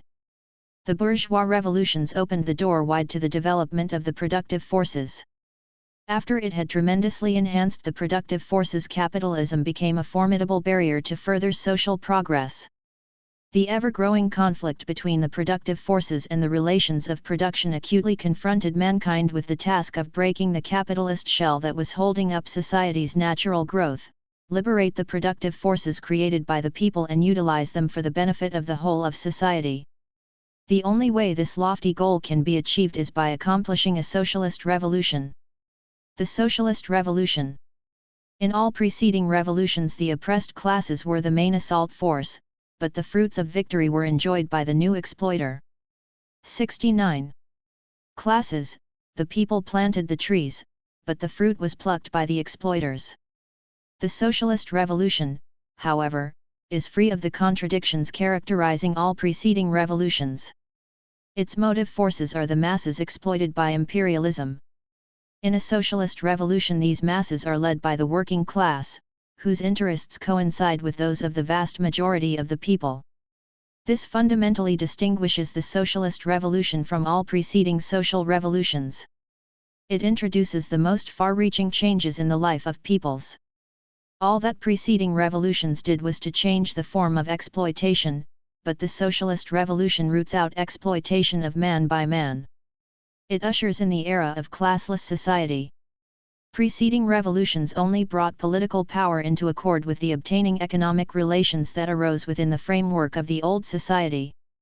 One of the cardinal aims of the socialist revolution is to bring about a transition to the new, communist society, capitalism giving rise only to the material requisites of the new system. No preceding revolution witnessed such a degree of activity by the masses as the socialist revolution. As the most revolutionary class, the proletariat headed by the Marxist Party gives leadership to all working people. The main tasks of the socialist revolution are the seizure of political power by the working class in alliance with other working people and the further development and strengthening of this power in the interests of all working people. The working class 70. And its allies can carry this task out only by creating a working people's state. The need for a socialist revolution was substantiated by Marx and Engels, teachers of the proletariat and all working people. But they lived in the era of ascending capitalism, and on that basis believed that the socialist revolution can be triumphant simultaneously in all developed capitalist countries. At the close of the 19th and beginning of the 20th century, capitalism turned into imperialism. The conditions for a socialist revolution changed, and Lenin evolved the theory of revolution for the new conditions. The principal proposition of Lenin's theory is that the socialist revolution can be victorious first in one country. He proved that under imperialism the capitalist countries develop unevenly, countries that had lagged behind caught up with and overtook the economically advanced countries. The development of capitalism, he wrote, proceeds extremely unevenly in different countries. It cannot be otherwise under commodity production. From this it follows irrefutably that socialism cannot achieve victory simultaneously in all countries. It will achieve victory first in one or several countries, while the others will for some time remain bourgeois or pre-bourgeois. His point of departure was that as a system, capitalism had matured for a socialist revolution. Lenin, Collected Works, Volume 23, p. 79. 71. The revolution could, therefore, be victorious in one country, not necessarily a highly developed one, but a country that had reached average development. In order to ensure the triumph of the revolution, there had to be an alliance between the working class and the peasants.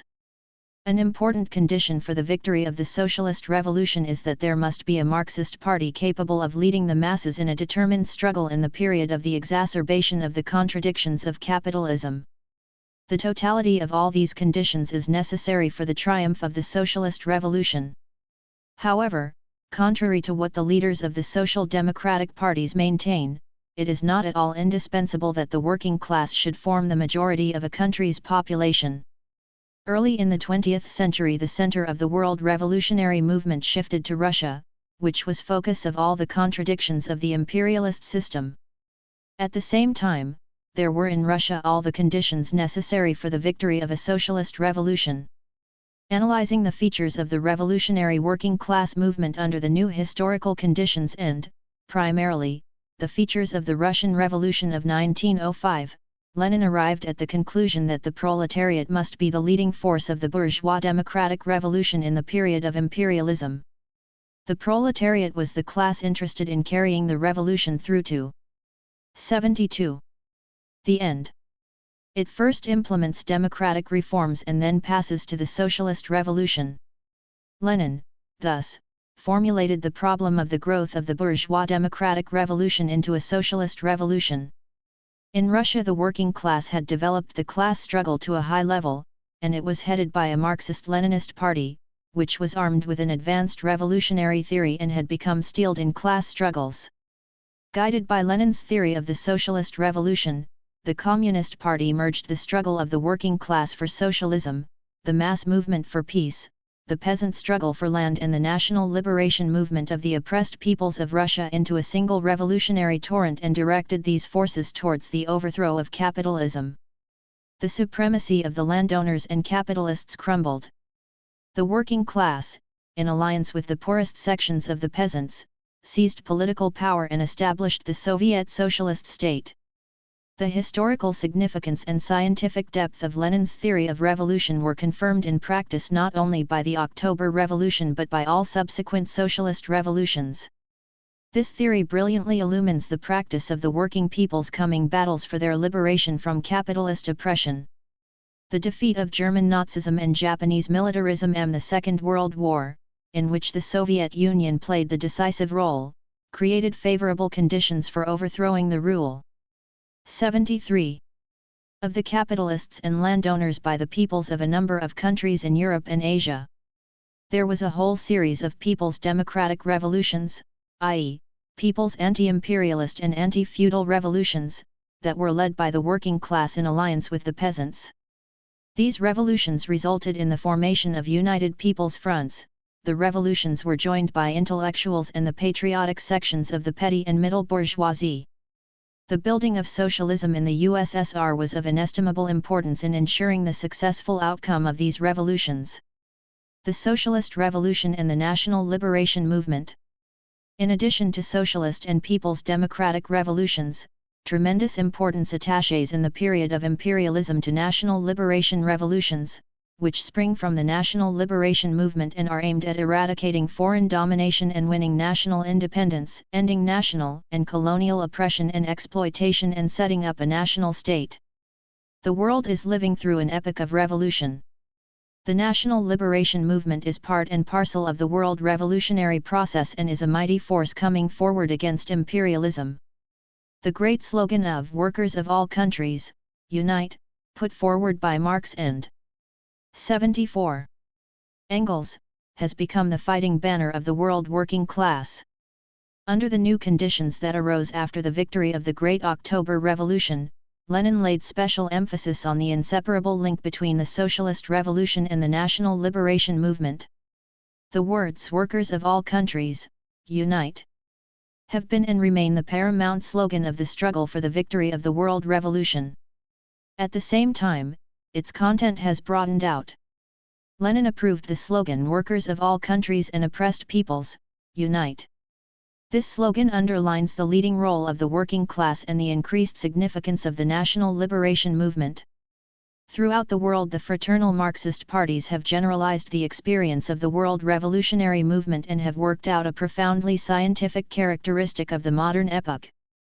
The modern epoch, they declared, whose main content is the transition from capitalism to socialism, is an epoch of struggle between two opposing social systems, an epoch of socialist and national liberation revolutions, an epoch of the downfall of imperialism and the abolition of the colonial system, an epoch of transition to the road of socialism by increasing numbers of peoples, an epoch of the triumph of socialism and communism on a world scale. The nature and content of the world revolutionary process in the modern epoch is determined by the merging into a single torrent of the struggle against imperialism of the people's building. 75. Socialism and communism, the revolutionary movement of the working class in the capitalist countries and the national liberation struggle of the oppressed peoples. The decisive role in this alliance of anti-imperialist, revolutionary forces is played by the world working class and its principal creation, the world system of socialism, which exerts the main influence on the development of the socialist revolution by force of example, primarily by force of its economic progress. In face of these achievements and triumphs, the working people in the capitalist countries and in the countries that have liberated themselves from capitalism, say, socialism is proving by deeds that it is better than capitalism. It is worth fighting for that system. Today socialism is winning the hearts and minds of all nations not only for its ideas and principles but chiefly for its great and successful accomplishments, by the example that it is setting. A socialist revolution may be achieved only as a result of the development of the class struggle within a country. Its form and ways are determined by the specific conditions obtaining in the given country and by the international situation. In the modern epoch the capitalist system has, as a whole, matured for a socialist revolution. But in each country the possibility for starting a revolution depends on a number of conditions that determine a revolutionary situation. Leninism rejects the idea of pushing revolutions in other countries with the assistance of revolutionary. 76. Wars. It opposes the export of revolution in the same way that it opposes the export of counter-revolution. The correctness of this line has been confirmed by the experience of revolution. But these conclusions, drawn from experience, are opposed by the views of the left opportunists. The danger of their views becomes enormous in view of the existence of thermonuclear weapons. The exponents of the idea of pushing revolutions with revolutionary wars do not see the tremendous possibilities of the socialist states to influence the revolutionary-minded people of other countries by their economic and cultural development and by their better organization of society. Revising the Leninist teaching on the revolutionary situation, some dogmatists accuse the communist parties of the capitalist countries of reformism, on the grounds that having soberly assessed the situation they do not call for the accomplishment of a revolution where the conditions necessary for it have not ripened. A premature call for an armed uprising in a country where a revolutionary situation does not exist would doom the working class to failure. The political harm of this line is that it isolates the Communist Party and causes the working class to lose its allies in the struggle against monopoly domination, against capitalism. Marxism-Leninism has never tied up the maturing of a revolutionary situation with an imperialist war. The struggle for peace is of tremendous revolutionary significance. Active participation in the struggle for peace is a major 77. Means of rallying the working class and all working people, of making them appreciate the need for revolutionary struggle. Furthermore, the very course of the revolution, its development, depending on concrete conditions, is characterized by peaceful and non-peaceful forms of struggle. Depending upon concrete conditions and, primarily, on the degree of organization and political consciousness of the working class and its allies, on the degree of resistance put up by the reactionary classes, a revolution may be peaceful or non-peaceful. The possibility of a socialist revolution developing peacefully does not mean that the working class and its allies reject the non-peaceful form of transition to socialism. It would be naive to think that, torn as it is by internal contradictions, capitalism will, in its desperation, throw itself under the wheels of history. If the exploiter classes use force against the people, the working class and its allies will be compelled to resort to the non-peaceful way of seizing power. No matter how the transition from capitalism to socialism is effected, it can be accomplished only through a socialist revolution in various forms. Marxist-Leninist teaching has nothing in common with the ideas of the left opportunists, who overestimate the importance of armed action in the practice of the revolutionary struggle of the oppressed classes. 7. Triumph of socialism and the uprooting of the exploiter classes. An entire epoch is required for the complete erasure of classes. The first stage in resolving this task embraces the period of transition from capitalism to socialism. This is the period when the exploiter classes are uprooted and exploitation of man by man is abolished. First and foremost, as a result of the socialist revolution, the landowner class is eliminated and big capitalist ownership is expropriated. Then the petty ownership of the peasants and artisans is transformed through socialist cooperation, which becomes the foundation for removing the main class distinctions between workers and peasants. The soil for class collisions vanishes with the victory of socialism and the eradication of class antagonisms within the country.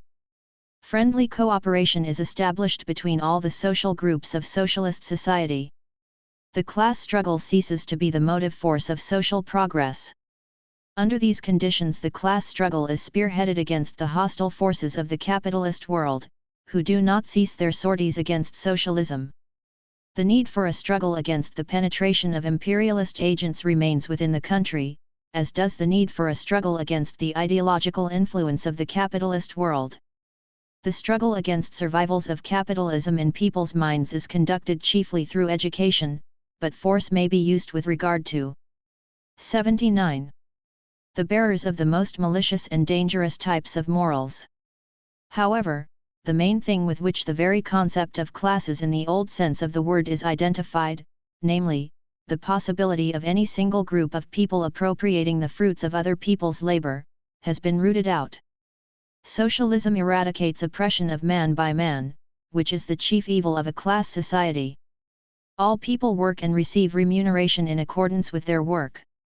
However, class and other accompanying distinctions have not been abolished completely. As long as they obtain, no complete equality is possible in the conditions of work and life. The obliteration of these distinctions in order to establish a classless society is therefore one of the key tasks of communist construction.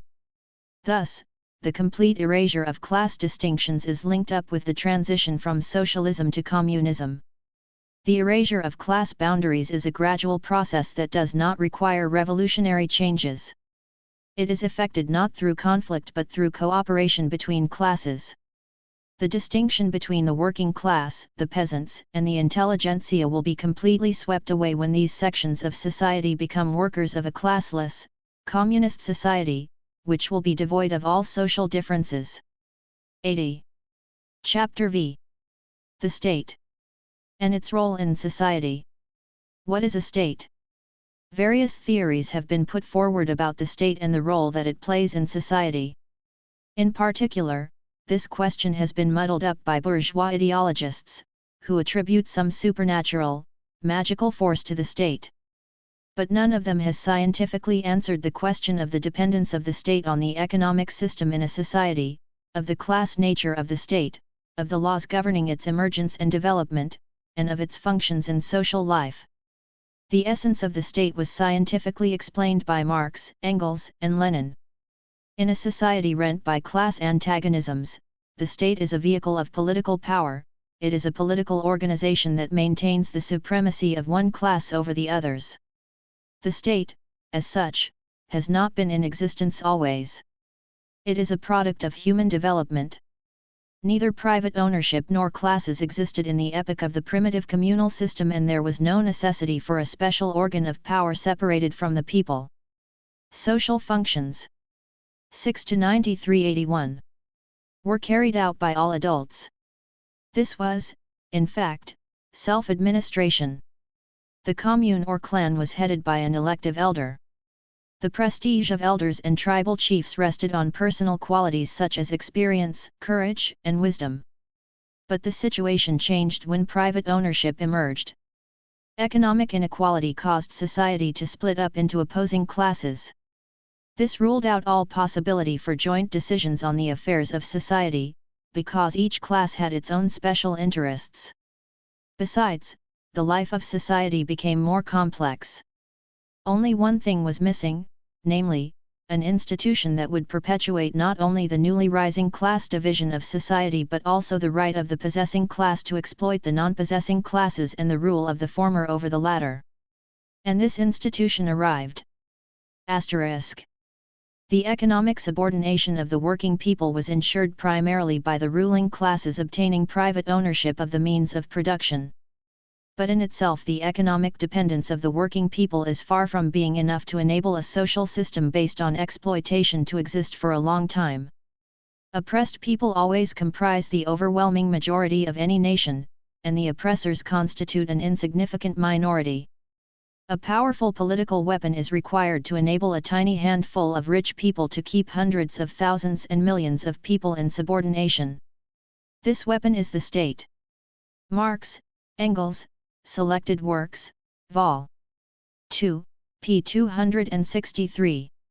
82. In all class social systems, the state is a political organization of the economically dominant class, a means of the class domination of the exploiters over the exploited, a machine of the dictatorship of the ruling class. The state, Lenin wrote, is a machine for maintaining the rule of one class over another. Asterisk. As a weapon of political power in class society, the state has a number of features. It exercises supreme power through definite organs. In class societies, the ruling class controls the government, the army, the judiciary, the police, and so forth. The state has always had an apparatus standing over society and consisting of a group of people engaged chiefly in administration. In an exploiter state, the state apparatus becomes ramified and increasingly centralized, which inevitably enhances the role of the bureaucracy, i.e., of professional officials isolated from the masses and standing above them. The class substance of a state is manifested in its principal functions, i.e., in the main aims of its activity. The state of the exploiter classes performs its cardinal internal function, that of keeping the working people in check, by force and also by cultural and ideological indoctrination. In the modern bourgeois state, the weapons for ideologically indoctrinating the working people are the church, the school, and a large propaganda. Lenin, Selected Works, Volume 3, p. 284. 6*83. Machine, the bourgeois press, radio, cinema, television, theater, and literature. The external function is characterized by the relations between the given state and other states and is expressed in foreign policy and diplomacy. This function stems from and is a continuation of the internal function. Thus, the expansionist and aggressive foreign policy of modern imperialism supplements its internal policy of curbing the working people with the purpose of enhancing its supremacy and obtaining the maximum profit. The nature of a state is determined by the ruling class and by its economic foundation. Thus, the type of state expresses its class substance while its form mirrors the organization of power and administration. History knows of three basic types of exploiter states: slave-owning, feudal, and bourgeois. For example, as a type, the bourgeois state is a dictatorship of the bourgeoisie. This dictatorship perpetuates capitalist ownership of the means of production and the exploitation of the proletariat and all other working people. The socialist state, on the other hand, is a fundamentally new and higher type of state. While all preceding types of states were machines for the oppression of the working people, machines maintaining the rule of the minority over the majority, the socialist state is a machine for the eradication of exploitation of man by man, for the building of a socialist society, and it is 84. Administered by the working class and all other working people. The form of state differs depending on whether supreme power is wielded by one man or officially belongs to an elective organ. Here we differentiate between monarchist and republican forms of administration. In a monarchy, power is concentrated in the hands of one man and is usually acquired by succession. In a republic, power is held by elective organs. In the course of history there have been different forms of monarchies and republics. When we speak of the form of a state, we must have in mind not only the form of administration but also the political regime, which may be democratic or non-democratic. To the working people it is not a matter of indifference whether the capitalist state exists in the form of a bourgeois democracy or a fascist dictatorship. The fascist dictatorship suppresses all organizations of the working class and all other working people. The bourgeois democratic republic may be and is utilized by the working class and its allies to organize its forces. Under imperialism, the working people headed by the working class wage a struggle for the extension of democracy. Bourgeois ideologists frequently juggle with the word democracy, maintaining that in countries where democracy exists the state ceases to represent any single class and expresses the interests of the whole of society. Indeed, the word democracy means government by the people. But 85. In exploiter society there cannot be a genuine people's government. Imperialism has caused the bourgeois state to veer sharply towards reaction. Imperialism, Lenin said, signifies reaction along all lines, chiefly along the political line, along the line of government. The constitutions of the bourgeois states proclaim many freedoms and rights for all citizens, universal suffrage, free elections, freedom of speech, the press, and so forth. But these are only high-sounding phrases that hide reality. What does this freedom mean to the unemployed or to old folks deprived of the means of subsistence? What equality can there be between the rich and the poor, between the well-fed and the hungry? On this score Lenin wrote, "Democracy for an insignificant minority, democracy for the rich, that is the democracy of capitalist society." Asterisk. Freedom that is a luxury and designed only for the rich is worth nothing. Bourgeois democracy is a fraud by means of which slavery is given the appearance of freedom. Capitalism is a monstrous pyramid of social inequality. At its apex is a handful of industrial and financial moguls. Like the nobility of the period of the decline of the Roman Empire, they roll in luxury and have a surfeit of everything. At the same time, hundreds of millions of people, forming the foundation of this pyramid, are doomed to privation and oppression. Asterisk Lenin, Collected Works, Volume 25, p. 460. 86. The overwhelming percentage of voters consists of working people. But are they represented in Parliament? In the USA, for example, there are more than 51 million workers, employees, and working farmers. But is there a single worker or small farmer in Congress? Monopoly despotism pervades the whole of social life in the capitalist countries. The socialist state. The socialist revolution in Russia and in a number of other countries of Europe, Asia, and America brought into being a new type of state, a state of the dictatorship of the proletariat. It differs fundamentally from the exploiter types of states. In the proletarian state the government is of and by the people, led by the working class. It is set up as a result of the socialist revolution and its goal is the building of socialism. The working class enters into an alliance with the peasants and other democratic sections of society. This government is a dictatorship. While giving effect to broad democracy for the working people, it uses force, when necessary, to crush the resistance of the exploiter classes and extinguish the activity of hostile elements. As the government of the majority, the dictatorship of the proletariat is a democratic, socialist type of republic. Power is wielded by the working. 87. People for the working people. It is a democratic dictatorship, serving as a means of reorganizing social relations in the interests of all the working people. This state has the historical mission of crushing the resistance of the overthrown exploiter classes and building socialism. In the economic field, the dictatorship of the proletariat supplants private ownership of the implements and means of production by public ownership and organizes planned social production in order to raise the standard of living and promote the all-sided development of the people. In the sphere of social relations, it abolishes the exploiter classes and the possibility of exploitation of man by man, making all people workers of socialist society and placing the achievements of socialist culture at their disposal. In the political sphere, the socialist state grows stronger by expanding its social basis, consolidating the alliance between the workers and the peasants, drawing ever larger numbers of people into the administration of public affairs and furthering the all-sided development of socialist democracy. The dictatorship of the proletariat is the chief vehicle for the building of socialism. But it is a transient phenomenon, a means of achieving a definite goal, the crushing of the resistance of the overthrown exploiters and the building of socialism. Lenin emphasized that the purpose of the dictatorship of the proletariat is to create socialism. 88. For that reason he spoke of the period of the dictatorship of the proletariat as of a period of transition from capitalism to socialism and not of its preservation until the highest phase of communism is achieved, as some people erroneously think. It is wrong to speak of the dictatorship of the proletariat as of the last historical form of state. The experience of building a new life in the Soviet Union has shown that with the complete and final victory of socialism and with the country's embarkation upon the period of full-scale building of communism, the dictatorship of the proletariat has, from the standpoint of domestic tasks, ceased to be necessary because exploiter classes no longer exist in the USSR and there is nobody to crush.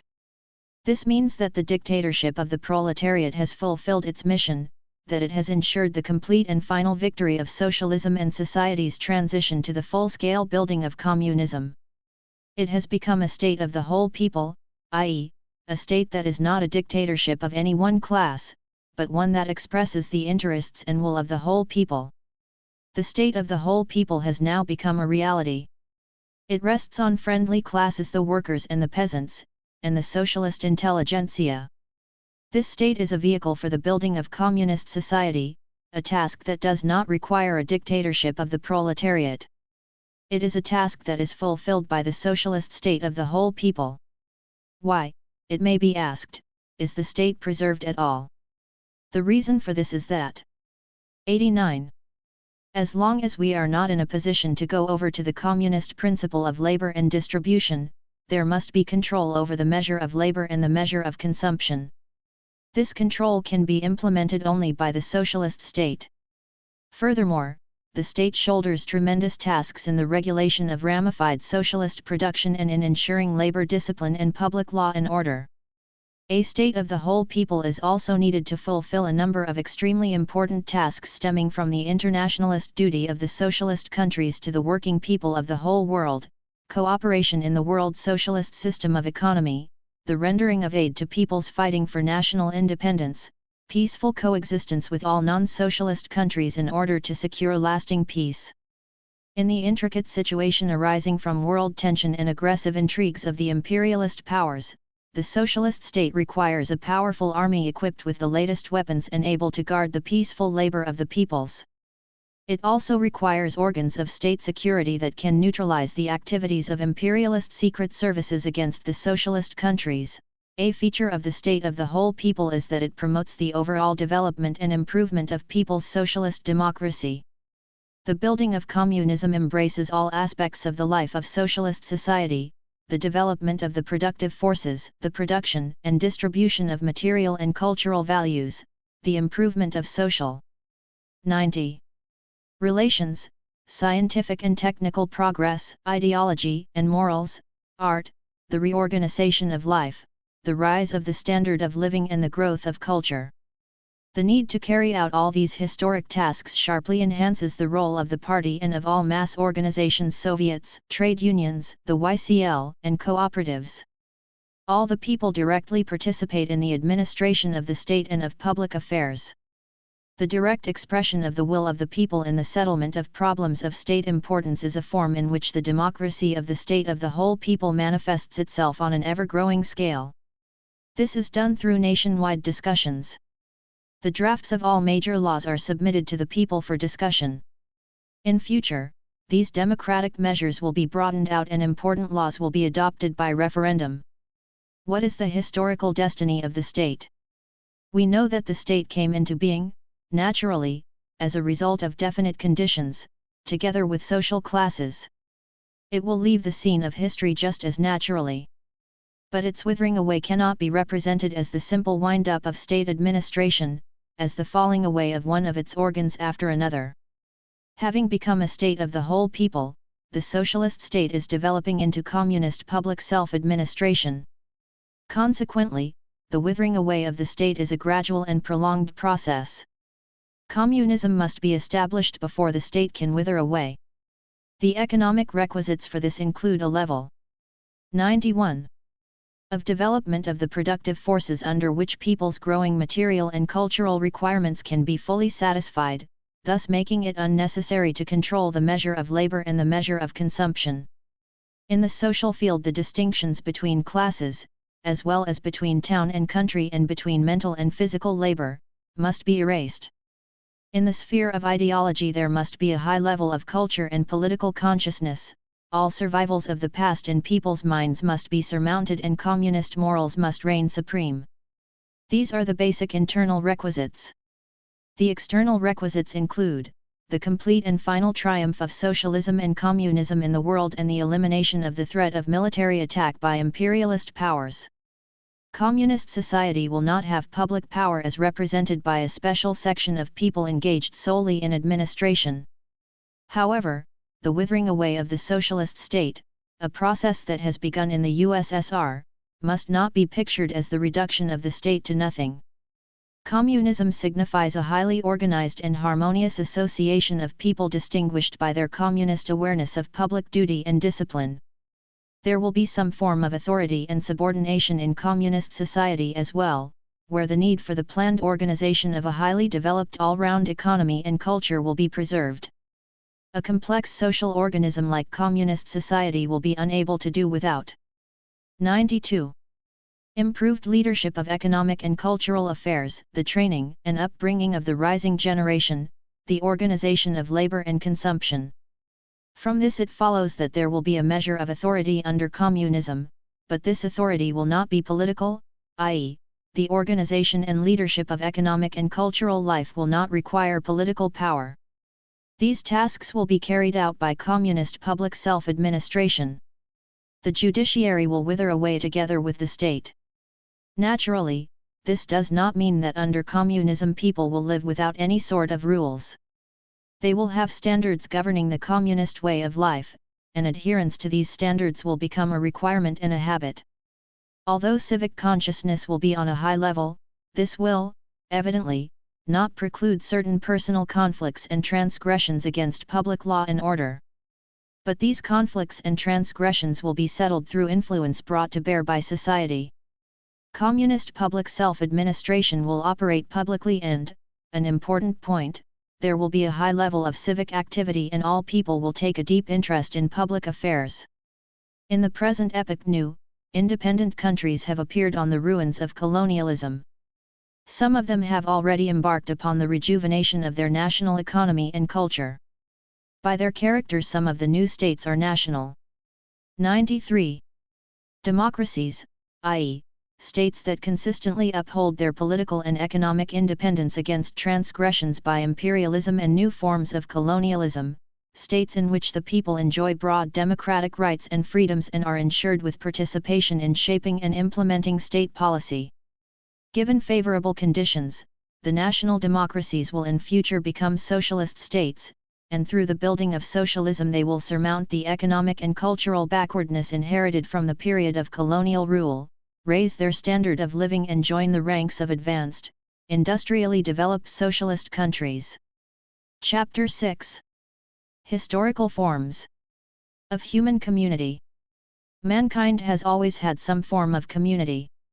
The first of these, which superseded the primitive herd, was clan organization, which we have already mentioned. The clan was a group of people united by bonds of kinship, collective labor, joint defense of common interests, same language, moral standards, and traditions. An association of several clans comprised a tribe, which had its own territory. Each tribe protected the integrity of its territory.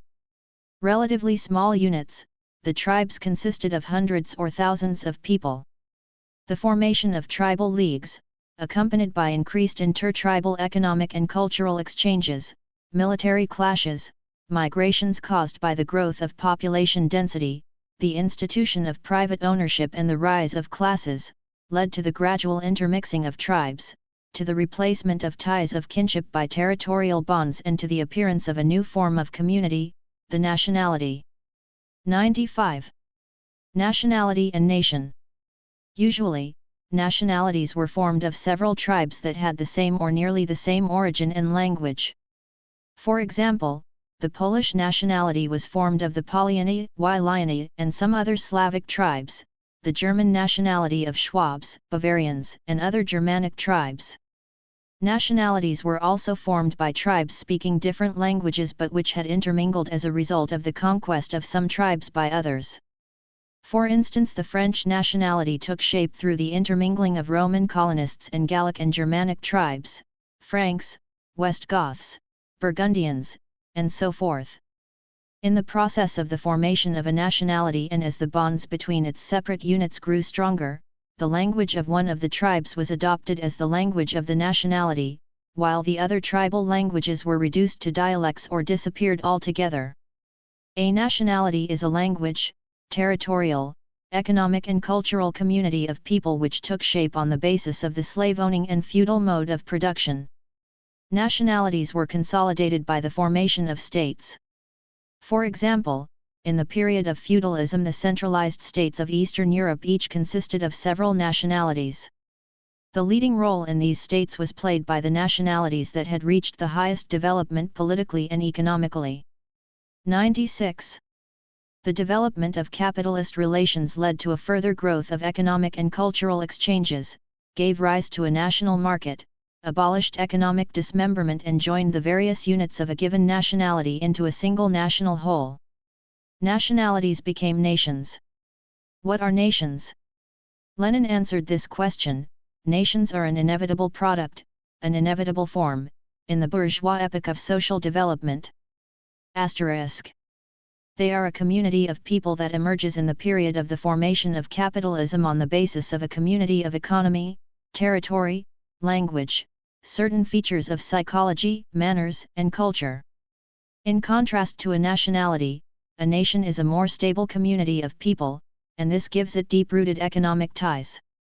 Nations were shaped by kindred tribes and nationalities and also by non-kindred tribes, races, and nationalities. The Russian nation, for example, emerged from the Russian nationality, which, in its turn, was formed by the East Slavic tribes that were kin by origin and language. At the same time, it embraced many elements of the surrounding Western and Southern Slavs, Germanic, Ugros Finnish and other nationalities, and so on. Features of the historical past: the formation and development of a nation, its economic system, culture, geographic and historical surroundings, way of life and traditions leave an imprint on. Lenin, Collected Works, Volume 21, p. 72. 7-93-97. The given nation's culture and give it its national character. In addition to their own special features, nations have features that unite them. There are nations speaking the same language or living on common territory or having much in common in their history, culture, way of life and psychology. Bourgeois and socialist nations. There are bourgeois and socialist nations. A bourgeois nation is not a homogeneous unit. The bourgeoisie and the proletariat have their own class interests. By its nature, the proletariat is internationalist in spite of being part of a nation. Lenin showed the two conflicting trends in the development of national relations under capitalism. One of these trends is expressed in the activation of national life and of national movements against oppressors, in the formation of national states. The opposing trend manifests itself in the promotion of relations between nations, in the breaking down of international barriers and in the formation of a single economy and a world market. The first trend was predominant in the period of emergent capitalism. Under monopoly rule, the second trend is carried into effect by force, colonial plunder, and the oppression of the peoples of 98. Economically backward countries by stronger powers. This causes the oppressed peoples to rise to the struggle against the colonialists and sets in motion the national liberation movement that leads to the collapse of the colonial system. The countries winning liberation base their relations on principles of peace and friendship. Marxism-Leninism makes a distinction between the nationalism of ruling nations and the nationalism of oppressed nations. It unconditionally rejects the reactionary ideology, which justifies the rule of one nation over another, and supports the nationalism of the oppressed nations, inasmuch as the latter is directed against imperialism and seeks to establish national independence. As was noted by Lenin, the bourgeois nationalism of each oppressed nation contains elements of democracy aimed against oppression. This democracy of the oppressed nations must be vigorously supported. History shows that the progressive nature of bourgeois nationalism is transient.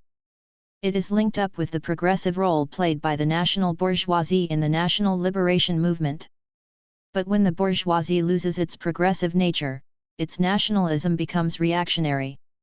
Therefore, while supporting the struggle of the oppressed peoples for their liberation, the Marxist-Leninist parties educate the working people in the spirit of proletarian internationalism. 99. The international solidarity of the working people of all nations, all countries, and all continents is a powerful force of present-day progress. The working class and its main creation, the world system of socialism, stand in the center of the modern epoch. That is an earnest of the success of all modern liberation movements and the basis for social progress. A fundamental change takes place in nations and in national relations with the abolition of capitalism. The socialist nations develop on the foundation of public ownership of the means of production, a foundation which unites and draws people and nations closer together. They are not encumbered by class antagonism and their relations are based on mutual trust, mutual assistance, equality, and friendship. Two trends become operational simultaneously under socialism. They are the development and the drawing together of nations. These trends are different from those obtaining in the capitalist world. Both these trends are progressive and interrelated. Nations flourish by drawing closer together, and as they draw closer together they blossom out. Such are the dialectics of the development of national relations under socialism. This is strikingly seen on the example of the bloom and drawing together of nations in the USSR, where all nations, big and small, live in inviolable friendship, and help and support each other. A new form of community in which all nations will voluntarily merge into a single family. 100. Will appear only when communism reaches a high level of development.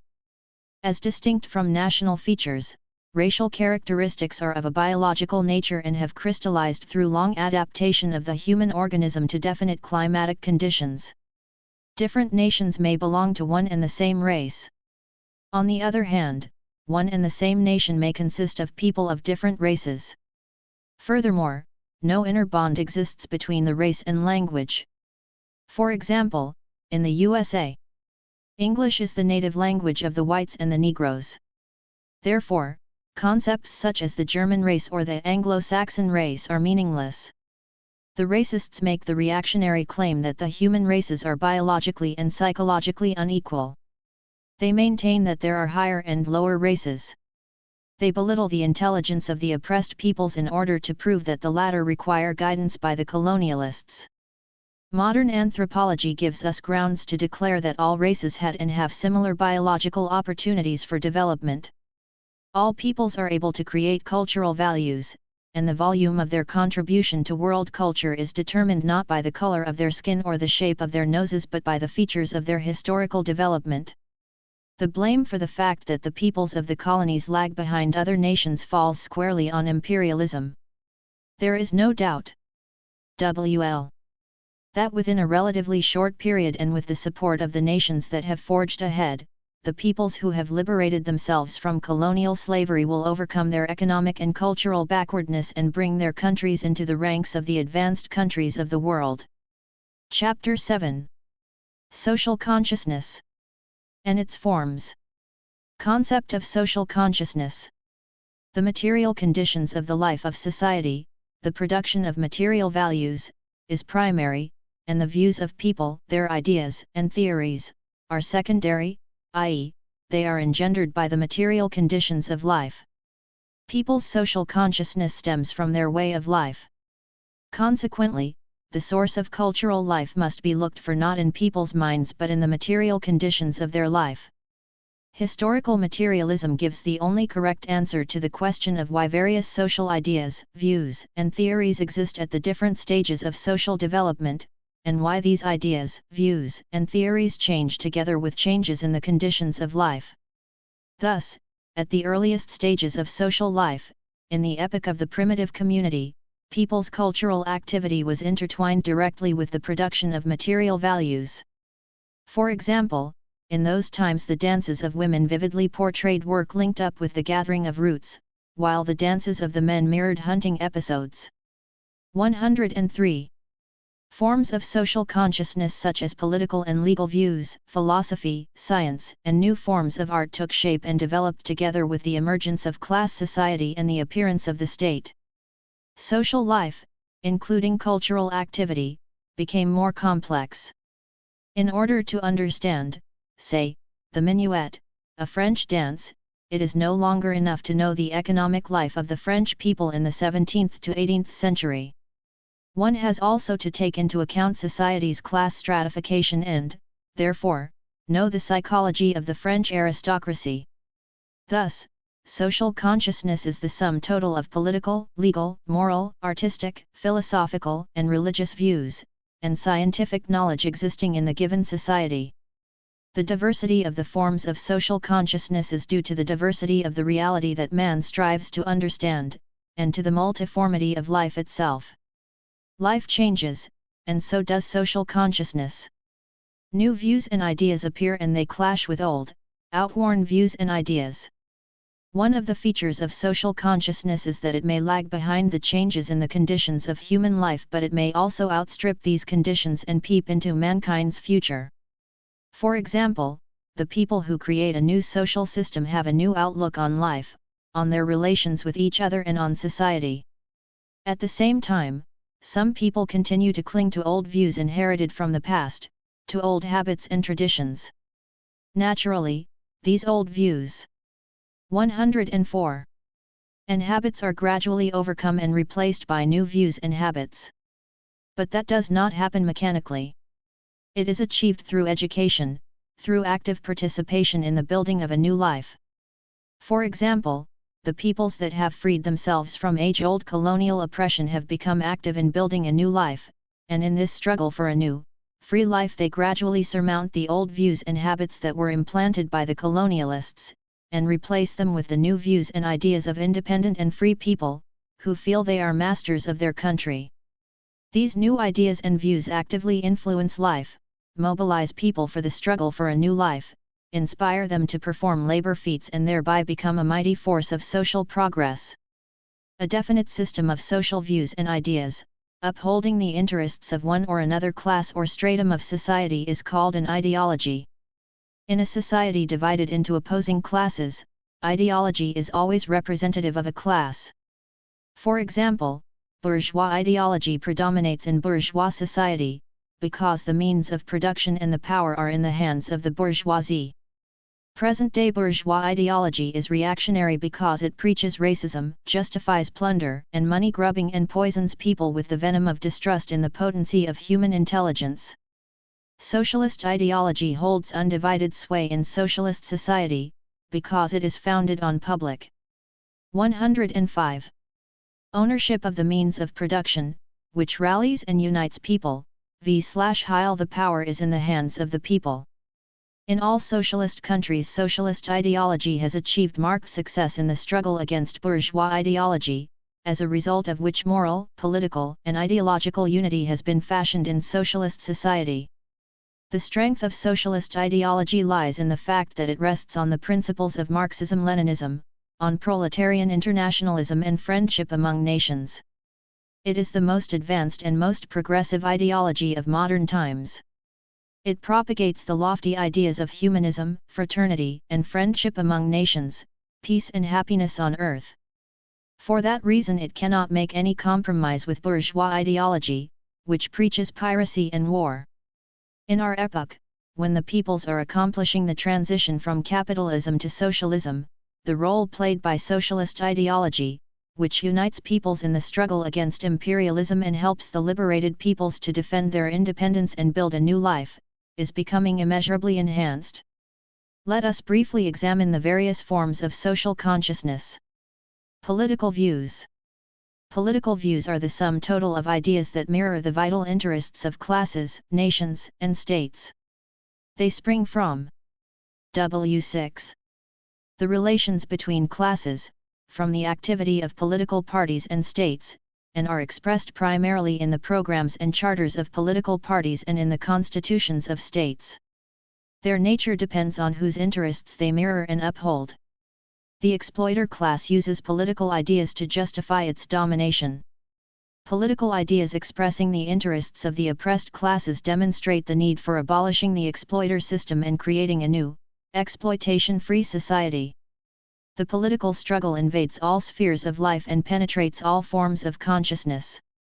In fact, the whole of social life, except in the epoch of the primitive community, is permeated with political interests, with political struggle. For example, the question of whether scientific discoveries and inventions serve peace or war is a political one. The question of what is induced by poetry and music and what feelings they arouse is likewise a political one. Whether philosophy brings clarity or darkness, or sows truth or falsehood is a political question, too. Lastly, economic life is also regulated on the basis of political considerations. That is why, while defining politics as the concentrated expression of economy, Lenin, at the same time emphasized the precedence of politics over economy. This signifies recognition of the importance of seizing and consolidating political power, and the pursuance of a correct policy for the solution of economic problems. Furthermore, this means recognition of the need for a political 107. Approach to all economic, social, cultural, and organizational problems. It goes without saying that politics will have precedence over economy as long as classes exist, as long as the relations between them are expressed in politics, and as long as the state exists. In future, when communism finally consolidates itself on a world scale, economy will remain but politics will die away. When that happens, the leadership of economic and cultural development will lose its political character. Socialism is the first social system in world history to turn politics from a means of coercing and checking the working people into a means of defending their gains and interests. While expressing the irreconcilability of the interests of the working people and those of the exploiters, it gives all working people a greater consciousness of their international community of interests and aims. Legal consciousness. Legal consciousness is the sum total of current views and notions expressing people's attitude to operating laws, their understanding of what a person has the right to do and what is forbidden to him by law.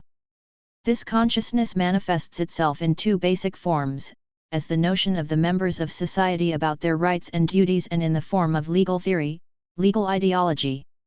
It is the theoretical expression of all social relations that 108. Necessarily take the form of legal relations in any organized society. The bourgeoisie has always attempted to give its legal consciousness out as the legal consciousness of the whole of society. The proletariat works out its own socialist legal consciousness in the course of the class struggle. This consciousness is expressed in the political and legal demands of the masses, in their actions against oppressors, in the programs of the workers' parties, and so on. The building of socialism and the eradication of the exploiter classes create all the conditions for consolidating a single socialist legal consciousness expressing the social, political, and ideological unity of the working class, the peasants and the working intelligentsia. For the first time in history there is in society a single legal consciousness expressing the views not of some one class but of the whole people. The principal ideas underlying socialist legal consciousness are the protection of public property, government of and by the people, consistent democracy, socialist legality, genuine equality, the promotion of rights and freedoms together with public duty, and so forth. While utilizing all the necessary means of education and persuasion as well as the force of public opinion with regard to transgressors of the law, the socialist people's state power also applies compulsion with regard to hardened, dangerous criminals, hooligans, and embezzlers of socialist property, who stand in the way of the building of a new life. 109. However, the very soil for any sort of compulsion will disappear with the building of a classless society, the reorganization of production, distribution, and labor on communist lines, as well as the communist transformation of the consciousness and morals of the members of society. There will be no need for the state as a political organization. The need for legal regulation will likewise fall away. Members of communist society, with their high level of culture, ideology, and morality, will abide by the rules of the community as a matter of course. Moral standards. Moral standards appeared with the formation of society. They are founded on the customs that perpetuate what the experience of generations has found to be useful for the preservation and development of man and of society as a whole. Only joint labor could turn the instincts of man's animal ancestor into conscious and socially significant motives of behavior. The moral form of consciousness distinguish human beings from animals. Conscience and the sense of duty, which dictate our laws to us, are not inborn. They are inculcated in early childhood. The society in which we have grown up has made us what we are in the moral respect. Public opinion and the attitude of friends, relations and 110. Other people accompany us throughout our lives and induce us to act in accordance with moral standards. Contempt or respect from those around us is a great force. Frequently, what cannot be done by punishment is achieved by a considerate attitude, by kindness. The entire range of human relations within society requires definite regulating principles of behavior. They are partially expressed in law and legal consciousness and are recorded by legislation. But, in addition to law, there are what are known as unwritten rules. These are expressed in the concepts of good and evil, justice and injustice, duty, honor, conscience, and so forth. Known as standards of morality, they are rules by which people are guided in relations governed not by legal duty but by the force of duty, conscience, and respect for public opinion. In the true meaning of the word, moral behavior is behavior founded on people's inner control and inner motives. Social duties imposed upon each member of society by his people, country, other peoples, and family take the form of moral duties. A person's actions are motivated by inner requirements and inducements. He experiences satisfaction when he acts in accordance with his duty, or shame and remorse when he violates his duty. Lofty standards manifest themselves when man performs highly moral acts not as a result of pressure brought to bear upon him but of his own free will, because he cannot act otherwise. What induces man to fulfill his duty? Awareness of the interests of the social group to which he belongs, and of his obligations to it. Moral standards embrace not only the relations of people to each other but also their relations to society. These standards are not eternal or immutable. They change together with the development of society. What may be regarded as moral under some historical conditions, may be morally condemned under other conditions.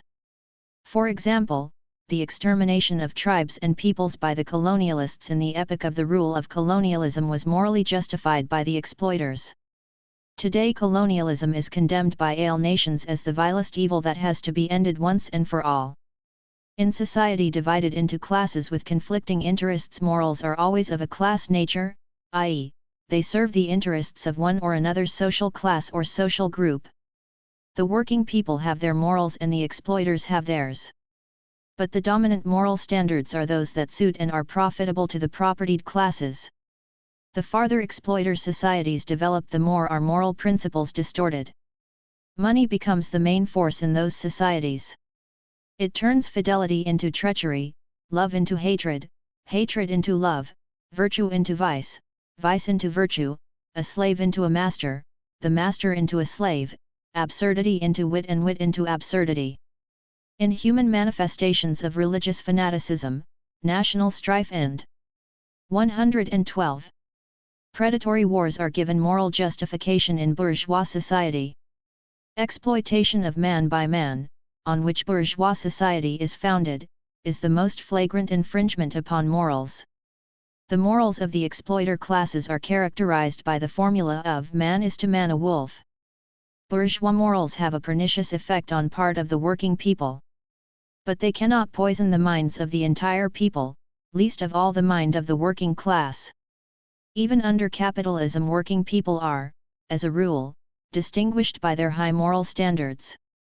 The communist code of morals is the loftiest and most humane. It embodies the ideals of all working people. Communist morals, which emerged in the bosom of capitalism, are subordinated to the interests of the class struggle of the proletariat. Under socialism, their content and aim is the building of communism. Moreover, communist morals include all the basic human moral standards that had been worked out by the masses in the course of thousands of years of struggle against social oppression and moral vices. Socialism has emancipated labor. Work has become a criterion of human dignity, a source of moral satisfaction. Labor achievements bring joy.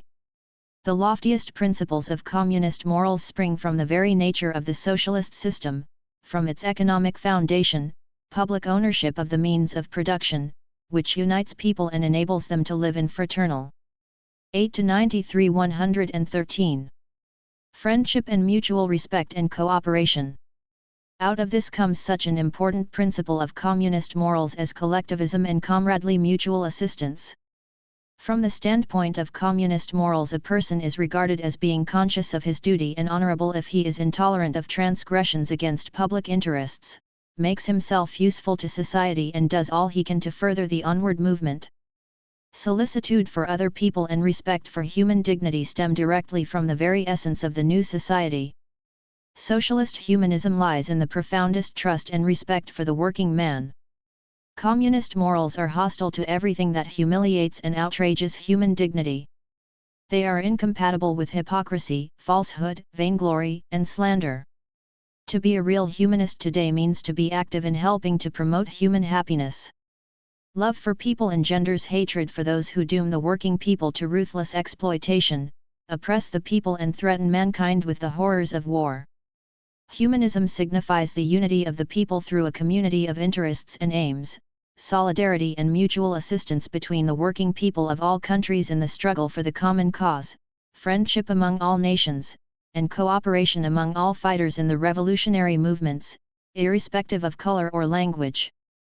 114. Communist morals require the observance of the rules of the socialist community, attention to one's elders, mutual respect in the family and care in the upbringing of children. The principles of communist morals stipulate certain moral features in the character of each person: honesty, truthfulness, moral purity, modesty in public and private life, and intolerance of injustice, parasitism, dishonesty, grabbing and self-seeking. But this is not something one is born with. It has to be implanted through labor and the struggle for a new life, by educating people and giving them a scientific outlook on life. Art and aesthetic views. Through his development, man has learned to create in accordance with the laws of beauty and aesthetically to perceive the attractiveness of natural phenomena, and distinguish between beauty and ugliness, and tragedy and ludicrousness in social life. Only an aesthetically trained eye can appreciate beauty. This training is provided by life itself, by work, music, painting and books. Art is a special form of aesthetic activity and a form of social consciousness. It reflects objective reality, social life and nature, devoting its main attention to man, his work and his inner world. Fauna, flora, mountains, valleys, seas as well as 8*115. The world of man-made things acquire significance in art only when they show man's aesthetic relation to the world around him. The graphic form of reflecting life is a major feature of art, for it distinguishes art from science and philosophy. The world is cognized scientifically and philosophically through concepts and categories. But mankind cannot rest content with solely a scientific knowledge of the world. Man utilizes other means to enable him to understand and record life, means that preserve the direct vividness of a natural phenomenon. This is achieved by art, whose task is to portray life not in the abstract but in concrete images. Art seeks to understand life, establish definite moral and aesthetic standards and teach people to think creatively, a quality that is extremely necessary in all material and cultural activity. By influencing people's thoughts, imagination, feelings, and will, art plays an important role in society. The best works of art, which have achieved the summits of fidelity, are closely linked up with the life of nations, with progressive social achievements, with the struggle of the foremost forces of society against reaction. For example, the poetry of Goethe, Byron, and Mickiewicz, the paintings of Rembrandt, David, and Delacroix, the music of Beethoven, Chopin, and others drew their vivifying juices from democratic liberation movements. Bourgeois society with its antagonistic class contradictions was exposed with tremendous artistic and social force in the works of Balzac, Stendhal. 116. Dickens and Dumas, while the Russian people's aspirations and love of freedom were powerfully expressed in the works of Pushkin, Lermontov, Nekrasov, Tolstoy, Chekhov, Glinka, Mussorgsky, Tchaikovsky, Repin, Surikov and others. Progressive art, which mirrors the ideals of the foremost social forces, the interests of the oppressed people, has always come into conflict with the self-centered interests of the exploiter classes. The ruling classes have always done their utmost to subordinate art to their interests and force it to stop giving a true picture of life. Art has found itself in a particularly difficult situation under imperialism. In criticizing the capitalist way of life, truthful, realistic art has achieved great incisiveness and vividness. However, as a whole, modern bourgeois art is experiencing a deep-going crisis. Because of its meagerness and reactionary character, modern bourgeois art is witnessing a catastrophic decline of form, a complete repudiation of all form. Bourgeois individualism, the taste for all sorts of distortions and the renunciation of the truth of life could not have brought art to anything else. Daubs of colors, chaotic lines, and the wild clanging, howling and barking of music express the features of formalistic art, so-called abstract art. In art, abstractionism is nothing more than the destruction of art and mirrors reactionary trends in the development of modern bourgeois culture, its degradation. 117. Socialism has liberated art from slavery to the exploiter classes, giving it broad opportunities for development. Guided by Marxism-Leninism, which is the most progressive world outlook of modern times, socialist art serves the people, expressing the loftiest ideals of the working man, the ideals of the new life. The highest aesthetic demand made of realistic art is that it show the truth of life. Consequently, realism signifies the truthful artistic portrayal of life, the picturing of what is typical and basic and not what is accidental. But socialist realism is a special type of realism. In the past, realism was chiefly critical. That was only natural. The great artists who lived in exploiter society exposed the injustice and oppression dominating that society. Their main aim was to destroy the old world. Of course, they showed the shoots of the new, but concentrated chiefly on exposing the moribund world. Socialist realism is also critical, revolutionary, and hostile with regard to everything that has run out its time. However, it concentrates on showing the creative side of life, on bringing out the advantages and wealth of the new life being built by the people. It is an artistic method which consists of the ability to assess the present from the position of the future, to note elements of the future in the surrounding reality and portray it artistically. While showing the present, socialist realism looks to the future, revealing the tremendous 118 prospects of building a new world. It lauds the joy of creative labor that has been freed from exploitation, extols the working man and castigates everything that hinders the great cause of building socialism and communism. A broad and clear-cut road lies before the art of the peoples who have shaken off the shackles of colonial slavery. By making art serve the people, the new states are making their cultural contribution towards the development of human art. Science. Science is a system of knowledge about nature, society, and thinking. It reflects the world in concepts and laws, whose genuineness is verified by practice. Its force lies in its reliance on facts, in its generalizations, in the fact that behind the casual, the solitary, it finds what is necessary and governed by laws, and on that basis makes its forecasts which are of enormous practical importance. Science springs from and develops on the basis of practice.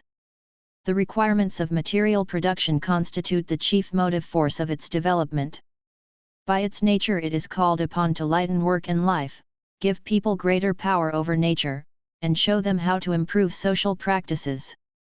Progressive scientists have always regarded service to science as service to their people and 119.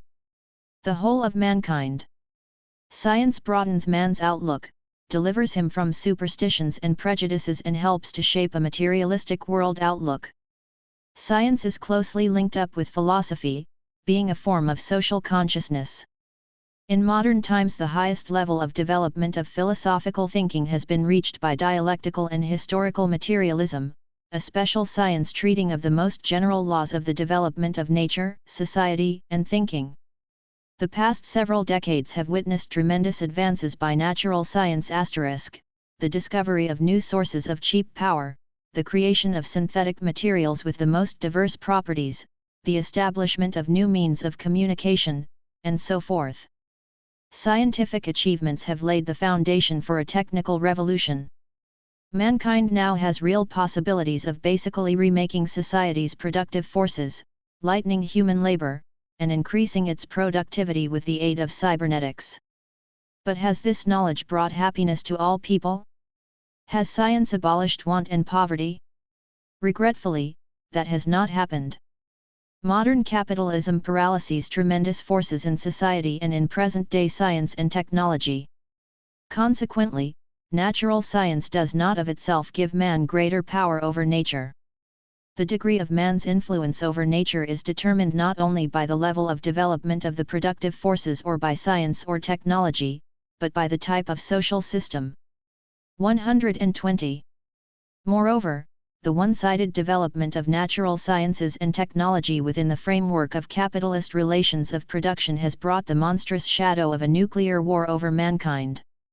However, science cannot be blamed for the fact that its achievements may be used against mankind. The blame falls on those who use science in this manner. The advances made by natural sciences and by technology are linked up with the achievements of science in socialist and capitalist countries. The competition between them in the scientific field does not exclude the mutual utilization of the results of research.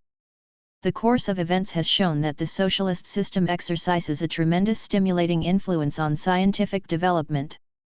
Today the U.S.S.R. occupies a leading position in many branches of science. The first important steps in the peaceful utilization of atomic power were, as everybody knows, made by the Soviet Union. This branch of science and technology is now being further developed. The Soviet Union's successes in evolving new artificial materials for the engineering industry, in cybernetics, mathematics, and a number of branches of chemistry are well known. Soviet scientists have made breathtaking progress in space exploration. The main demand that life makes of science is that it should approach its problems creatively, from a principled position that excludes conservatism and dogmatism, Marx used to say. 121. There is no highroad in science, and its dazzling summits can be reached only by him who is not daunted by fatigue as he clambers up its stony paths. Broad vistas are opening before the scientists of the emergent countries and enormous tasks face science in these countries. These tasks are being tackled with the disinterested aid of the Soviet Union and other socialist countries, which are confidently coming to the forefront of world science. Religion. Any religion, as Engels put it, is nothing more than a fantastic reflection in the minds of people of those forces that dominate them in their everyday life, a reflection in which terrestrial forces are endowed with supernatural powers. In a story, folk tale, or any other art, fantasy does not require that the imagined be taken for reality. Religion, on the other hand, recognizes the imagined images of God, the devil, angels, and so forth as real. An element common to all religions is belief in the supernatural. How did it happen that people began to believe in the supernatural?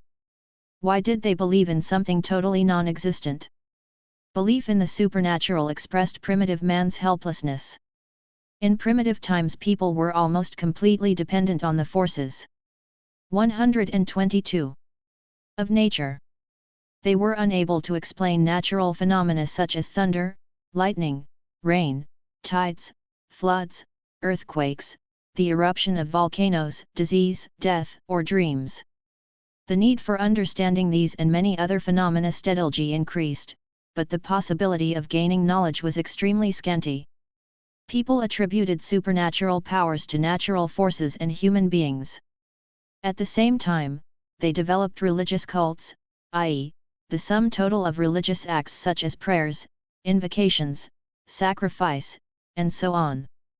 Originating in primitive times, religious faiths have survived to this day in capitalist society. Social oppression of the working masses, fear of the blind force of capital blind, because it cannot be foreseen by the masses of the people, a force which at every step in the life of the proletarian and small proprietor threatens to inflict, and does inflict sudden, unexpected, accidental ruin, destruction, pauperism, prostitution, death from starvation. Such is the root of modern religion, which the materialist must bear in mind first and foremost. The masses tried to find in religion salvation from the dreadful calamities and sufferings that exploiter society inflicted upon them. The threat of unemployment, impoverishment, and nuclear war engender uncertainty and alarm for the future. Unable to find a way out of the social contradictions of capitalist society, people frequently turn. Lenin, Collected Works, Volume 15, p. 406. 123. To religion, which, so it seems to them, can morally assuage all their fears. The very essence of religion makes it alien to and incompatible with science.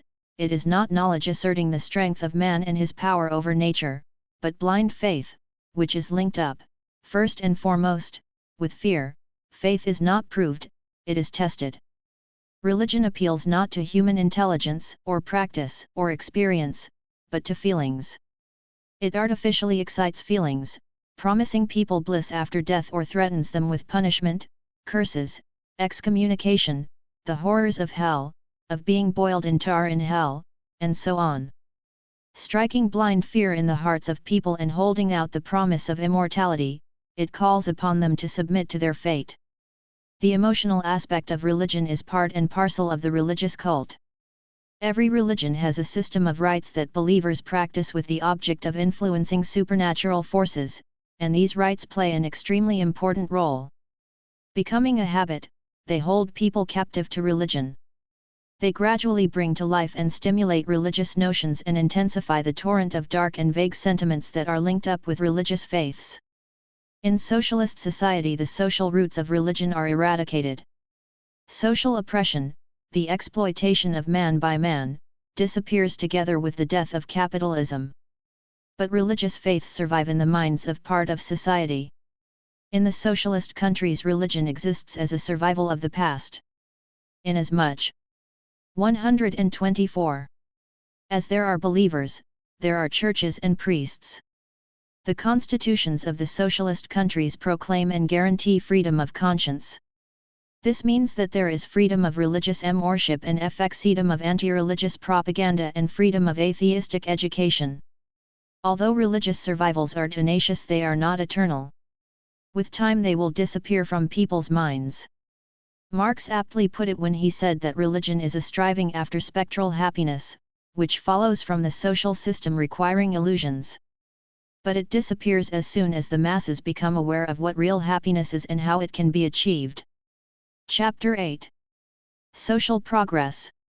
With the exacerbation of the inner and outer contradictions of capitalism, the forecasts of its ideologists become ever more sinister.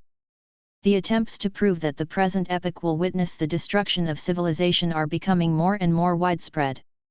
The world outlook of representatives of the bourgeois world is permeated with morbid pessimism. They realize that the bourgeois world is declining and disintegrating, that it is doomed. Bourgeois ideologists are striving to disarm people ideologically, to paralyze their will for a social reorganization by false arguments about the inevitable doom of mankind and even of the earth itself. They ask if it is worthwhile fighting, striving for a better future, showing concern for the destiny of coming generations when the whole population of the earth will perish from the collision of stellar bodies or from the exhaustion of solar energy if before that mankind does not destroy itself with atomic bombs. One of the principal means of ideological influence, as applied by the reactionaries, is to 126. Spread disbelief in the possibility of a better future, to intimidate people with the future, which is painted in the gloomiest of colors. This is being done in order to embellish the ugly present, to induce people to reconcile themselves with and submit to what they already have. Capitalism has entered the period of its decline. It is hindering social progress. Its ideologists are giving the decline of their class out as the decline of the whole of society. But it is quite obvious that nobody has been given the right to extend the doom of capitalism to the whole of mankind. Bourgeois sociologists are speaking more and more frequently of a crisis of consciousness, of the collapse of human intelligence, of the lack of faith and program. The words spoken by Talleyrand in relation to the Bourbons may be applied to the ideologists of the modern bourgeoisie. He said, "What can you expect of them? Nature has placed the eyes of men in the front of their heads in order that they may look forward, but the Bourbons have their eyes on the other side and they look back." Even though some present-day bourgeois ideologists do not dispute historical progress, they interpret it idealistically. They recognize progress in consciousness, in theories, but deny that it exists in the material conditions of life. Of course, there is no shortage of bourgeois ideologists who do their utmost to comfort themselves and others and revive the dying belief in capitalism. In addition to predictions about the decline and 127. Doom of civilization, legends are spread about a flourishing capitalism disburdened of conflicts and affording equality and freedom of the individual under conditions of private enterprise. But concepts of this kind have no foundation whatsoever. They have been invented to lull the vigilance of the masses. The history of the 20th century shows that in the emergent countries social progress lies through national rejuvenation, through transition, in the case of some of them, from pre-capitalism to socialism. There can be no doubt that in the long run the developed countries will also repudiate capitalism and turn towards socialism. Criterion of social progress. Mankind has traversed a long and thorny path from the primitive herd to the full-scale building of communism, from the stone axe to atomic power and automation, from the camp and hut to giant modern cities, from wandering bands of savages to great nations, from primitive knowledge sustained by mythology to a deep-going penetration of the mysteries of the world. However, man has wasted much of his intellect and physical strength on false roads. There have been a multitude of great and little, heroic and vile acts on the stage of history. Sanguinary wars have left behind mountains of human corpses. In the course of the past 6,000 years there have been something like 14,000 wars. These claimed 3,600 million lives. That is considerably more than the present population of the world. In the past 3,600 years the world has had only 292 years of peace. What took decades and centuries to build was destroyed in a matter of a few months or hours. Powerful states and colossal empires have flourished and then perished. Great and powerful, they became small and poor.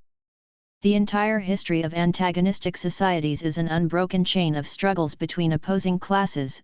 Slaves fought the slave owners, serfs rose against landowners and feudal lords, workers joined issue with the capitalists. Social revolutions gave birth to new classes and broke the domination of others. Kings and emperors were dethroned, the crowns torn off their heads, which were, in many cases, separated from their shoulders. In this turmoil, in the struggle between opposing social forces, between the old and the new, between the newborn and the dying, mankind steadfastly moved and continues to move ahead. The rate of social progress mounted steadily. This progress with its countless inner contradictions is an indisputable and many-faceted fact. History tells us not only of breaks in gradualness but also of tragic catastrophes that brought about the destruction of whole civilizations, for example the Maya civilization or the Mali Empire that existed between the Senegal and the Niger in the 13th to 17th centuries. In the 9 to 93 129 course of its history mankind has witnessed many bright, sad, noble and sickening events. Social progress cannot be regarded in the abstract. It is not a self-contained or unearthly goal of man's historical development. It is governed by laws that differ from the laws of biological evolution. The vitality of social systems depends on the strength of the economic system. The productive forces develop inexorably. Human requirements compel people to improve the means of production. But the development of the productive forces and, primarily, technical progress accomplished within the framework of definite relations of production ultimately find that these same relations hinder their further advance. The social revolution sweeps away the old and establishes new relations of production that open further possibilities for the growth of the productive forces. This is the mainspring of historical progress. Many people look into moral relations for a criterion of progress. In other words, they regard progress as the sum of human happiness. Others see progress in the development of science, art, and education. In fact, progress may be found in all or nearly all spheres of social life, in public health, living conditions, language, and so on. However, in order to judge how far the whole of society and not its individual spheres have developed, we need a definite criterion. Such a criterion is, first and foremost, the level of devil. 130. Oppment of the productive forces in unity with the relations of production. The most progressive social system is one that provides new possibilities for the development of the productive forces, raises them to a higher level and ensures them with a faster rate of growth. We know that in the final analysis all other aspects of social life, including culture, depend on the level reached by the productive forces. However, this level is an adequate criterion of historical progress only in unity with the corresponding system of production relations, because the possibilities that society has of promoting the production of material and cultural values do not always coincide with what society actually produces or with the degree to which the produced values become available to all members of society. The level of development of the productive forces shows how far mankind has progressed in harnessing nature, while the character of the relations of production indicates the degree of maturity reached by the social system itself. For that reason, a social system may be regarded progressive only if it gives the people a higher standard of living and unlimited opportunities for cultural growth. A system that does that has an assured future. Consequently, when we examine a criterion of historical progress, we must proceed not only from the level reached by production but also from the rate of its development, the standard of living and the rate of growth of the people's well. E*131. Being. For example, a socialist and a capitalist country may have the same level of production, but the social consequences of this will differ as light differs from darkness. In determining the advantages of one social system over another, we must examine its relations to the basic social problems of mankind. In our day, these are the abolition of exploitation of man by man, the problems of war and peace, the liquidation of the disgraceful system of colonialism, and the age-old backwardness and poverty of the peoples of Asia, Africa, and Latin America.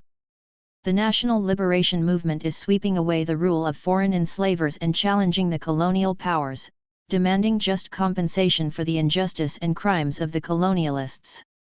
A social system that is opposed to the settlement of these problems cannot be regarded as progressive. From the fact that social progress is based on the development of the mode of production, we draw the significant conclusion that the onward movement of society is a historical necessity. Individual reactionary personalities, parties, and classes may slow down this movement, but they cannot reverse the wheel of history. Such attempts have been frequently made, but all of them ended in failure.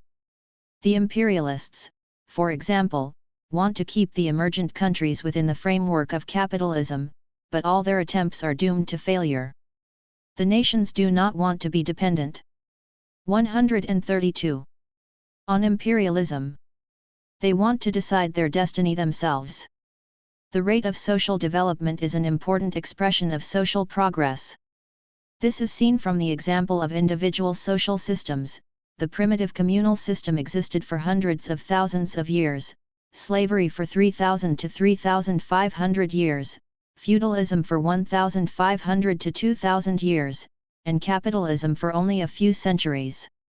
Socialism required only several decades to enable it to begin the process of its growth into communism, the highest phase of human development. Progress under socialism. The transition to socialism has called to life social progress of a qualitatively new type.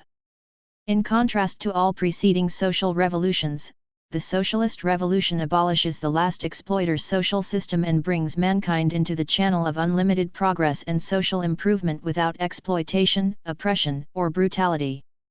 People building socialism keep in step with history, and that is why their aspirations are realized. Socialism not only changes the nature of progress but also greatly accelerates it. Historical development proceeds faster as man enters the epoch of socialism. All preceding history becomes a sort of prologue to the history of mature and flowering mankind. Man's real history begins with socialism, because under socialism he builds his life consciously and by plan. Socialism provides limitless possibilities for drawing millions of people into creative work and awakens the masses who for ages had been kept underfoot by exploitation. As a result, the rate of social development is speeded up to an unheard of degree. A comparison of the rates of development of the socialist and capitalist countries strikingly shows the advantages of socialism. Within an unprecedentedly short span of time, the socialist system, which has been consolidated in a number of countries, has put an end to age-old economic and cultural backwardness and placed these countries in the forefront for the level of production, technology, science, education, public health, and so forth. A feature of progress under socialism is that all aspects of social life, town and country, mental and physical labor, the productive forces, culture, advanced and less developed countries, and so forth develop evenly and rapidly. A third of mankind has already taken the road to socialism, giving rise to a world socialist system, which is becoming the decisive factor of social development. Under socialism, progress is continuous. It is free of crises, stagnation, and reverses, and does not infringe upon the interests of individual countries or peoples. It embraces all socialist nations and countries, as well as all spheres of the life of each country. This levels out the development of the different countries and regions. The more advanced countries help those lagging behind, thus smoothing out the uneven economic, political, and cultural development as inherited from capitalism. The planned economy accelerates the growth of the productive forces and enables society to avoid many losses. Planned research, cultural development, training of skilled personnel, and so forth are likewise proving to be effective. Public ownership of the means of production has opened up unlimited possibilities for the growth of the productive forces and, on that basis, for the unrestricted blossoming of culture. This unparalleled rate and scope of social progress is one of the cardinal advantages of the socialist system. Lenin wrote, "In reality only socialism will be the beginning of a rapid, genuine, truly mass-forward movement, embracing first the majority and then the whole of the population, in all spheres of public and private life." A key condition ensuring human progress is the consolidation of a world without wars and armaments. Under capitalism the development of production is an end in itself and man is only a means, but communism proclaims the slogan, "Everything for the sake of man, for the benefit of man." Communism is performing a historic mission, delivering all people from social inequality, from all forms of oppression and exploitation, from the horrors of war. Lenin, Collected Works, Volume 25, p. 472. 135. The triumph of communism, therefore, signifies the triumph of the highest form of social progress. Our complex age, which is full of sharp collisions, is witnessing the beginning of the realization of progressive mankind's most cherished dreams in social reality, in the harnessing of nature, and in science. Mankind has something it can be proud of. It has every reason to be optimistic. Marxism-Leninism looks to the future with confidence. It sees real possibilities for basically transforming society and ensuring mankind with harmonious development along the road of abundance, freedom, and prosperity. Conclusion. Revolutionary transformations are taking place in social life. Many peoples have already freed themselves from social and colonial oppression and exploitation. They are building their life along new, socialist principles or creating the necessary conditions for the socialist way of development. These countries and peoples, and their parties and governments are steadfastly implementing the ideas of Marxism-Leninism or striving to arm their people with these ideas so that they may live and work in a new way, without exploiters and oppressors. Mankind's experience irrefutably shows that Marxism-Leninism is the only correct, scientific theory, and a mighty means of basically remaking society. The indisputable supremacy of the rapidly developing world socialist system over the outworn capitalist world is becoming more and more obvious to millions of people throughout the world.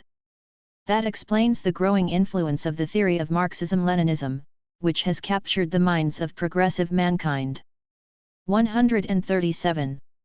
The modern world is witnessing an unremitting struggle between advanced, communist ideology and the reactionary ideology of the bourgeoisie. Problems of social development and the laws and trends of the historical process are at the root of this struggle. Historical materialism, which regards the development of society as a process governed by objective laws leading inevitably to the transition from capitalism to socialism, is opposed by bourgeois sociology, which refuses to recognize this process as being governed by laws and preaches various forms of subjective, idealistic views on social phenomena.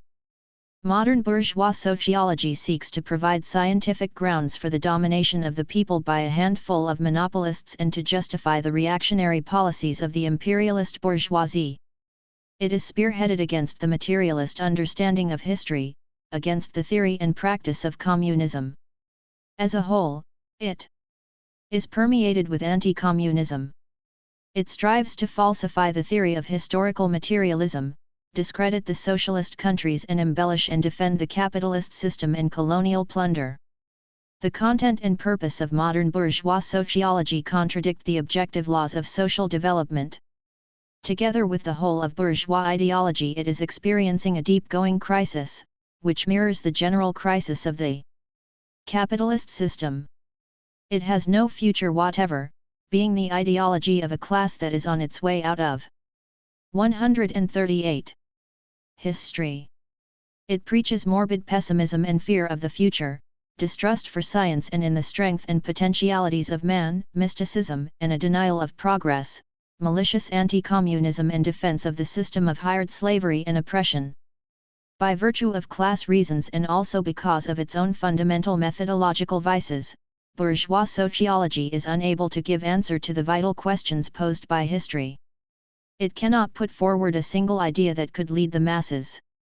In their struggle against the theory of scientific communism, the enemies of Marxism are compelled to change their tactics and arguments, and to look for new subterfuges and demagogic methods. Bourgeois sociologists are resorting to a more subtle falsification of the basic principles of historical materialism. The U.S. philosopher Sidney Hook, who is a militant ideologist of anti-communism, proposes that people should train their imagination and minds in order to form flexible instruments to counter the offensive of communist ideology. Mostly, modern bourgeois sociology is founded on an idealistic interpretation of history. However, far from all bourgeois sociologists openly proclaim their idealistic views. Some of them declare that there is no longer any difference between the idealistic and materialistic interpretation of history. This attempt to conceal the fundamental difference between idealism and materialism in the interpretation of social phenomena is a camouflaged form of railroading idealism into social science. In their striving to falsify historical materialism, Marxist sociology bourgeois sociologists are distorting Marxism-Leninism as a whole. For example, they are counterposing some ideas that Marx had put forward in his early works, when his outlook had not yet taken final shape, to Marxism as a scientific outlook, as a harmonious system of economic, philosophical, sociological, and political views.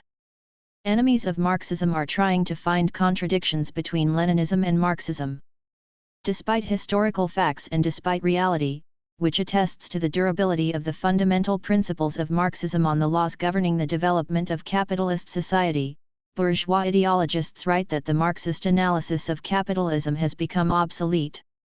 They portray the changes that have been brought about by capitalism's entry into the stage of imperialism as the transformation of capitalism into a welfare state, into people's capitalism, into a new industrial society, and so forth.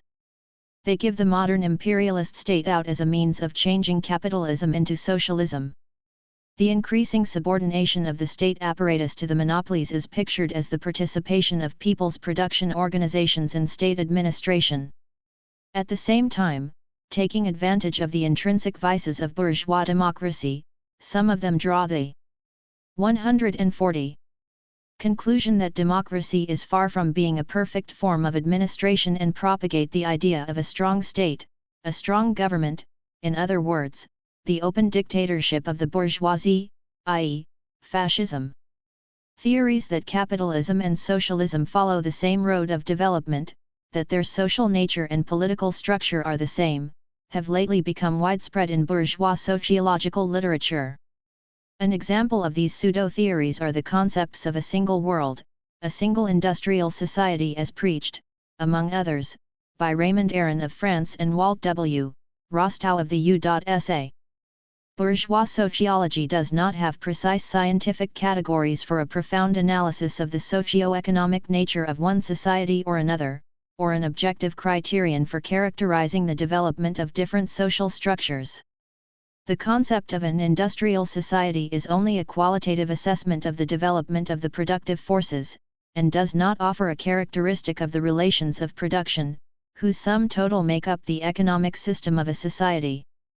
On the basis of this sort of superficial analyses of social phenomena, the theoreticians of the single industrial society examine two opposing socio-economic systems, capitalism and socialism, as a single industrial society. The social purport of theories of this kind was made clear by the French sociologist Raymond Aron in a book entitled The Development of M.L.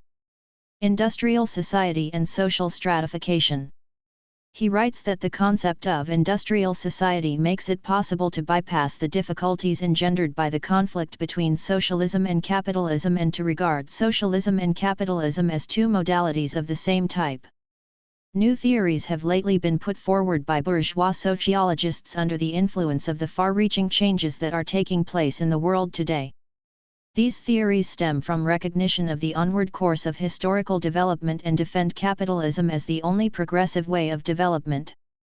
For example, the theory claiming that the capitalist and socialist countries are following identical paths of development is nothing but an assertion of the perpetuity and immutability of the capitalist way of development. Thus, the U.S. sociologist W. Rostow, who champions the interests of the monopoly bourgeoisie, considers the road taken by the USA as holding out the greatest prospects for social development. Following up this line, he tries to prove that for the economically less developed countries the most expedient choice would be not the socialist but the capitalist way of development. However, Rostow's myth about the advantages of the capitalist road of development cannot weaken the tremendous revolutionary impact of the world socialist system on the minds of the peoples who are actively fighting for national 142.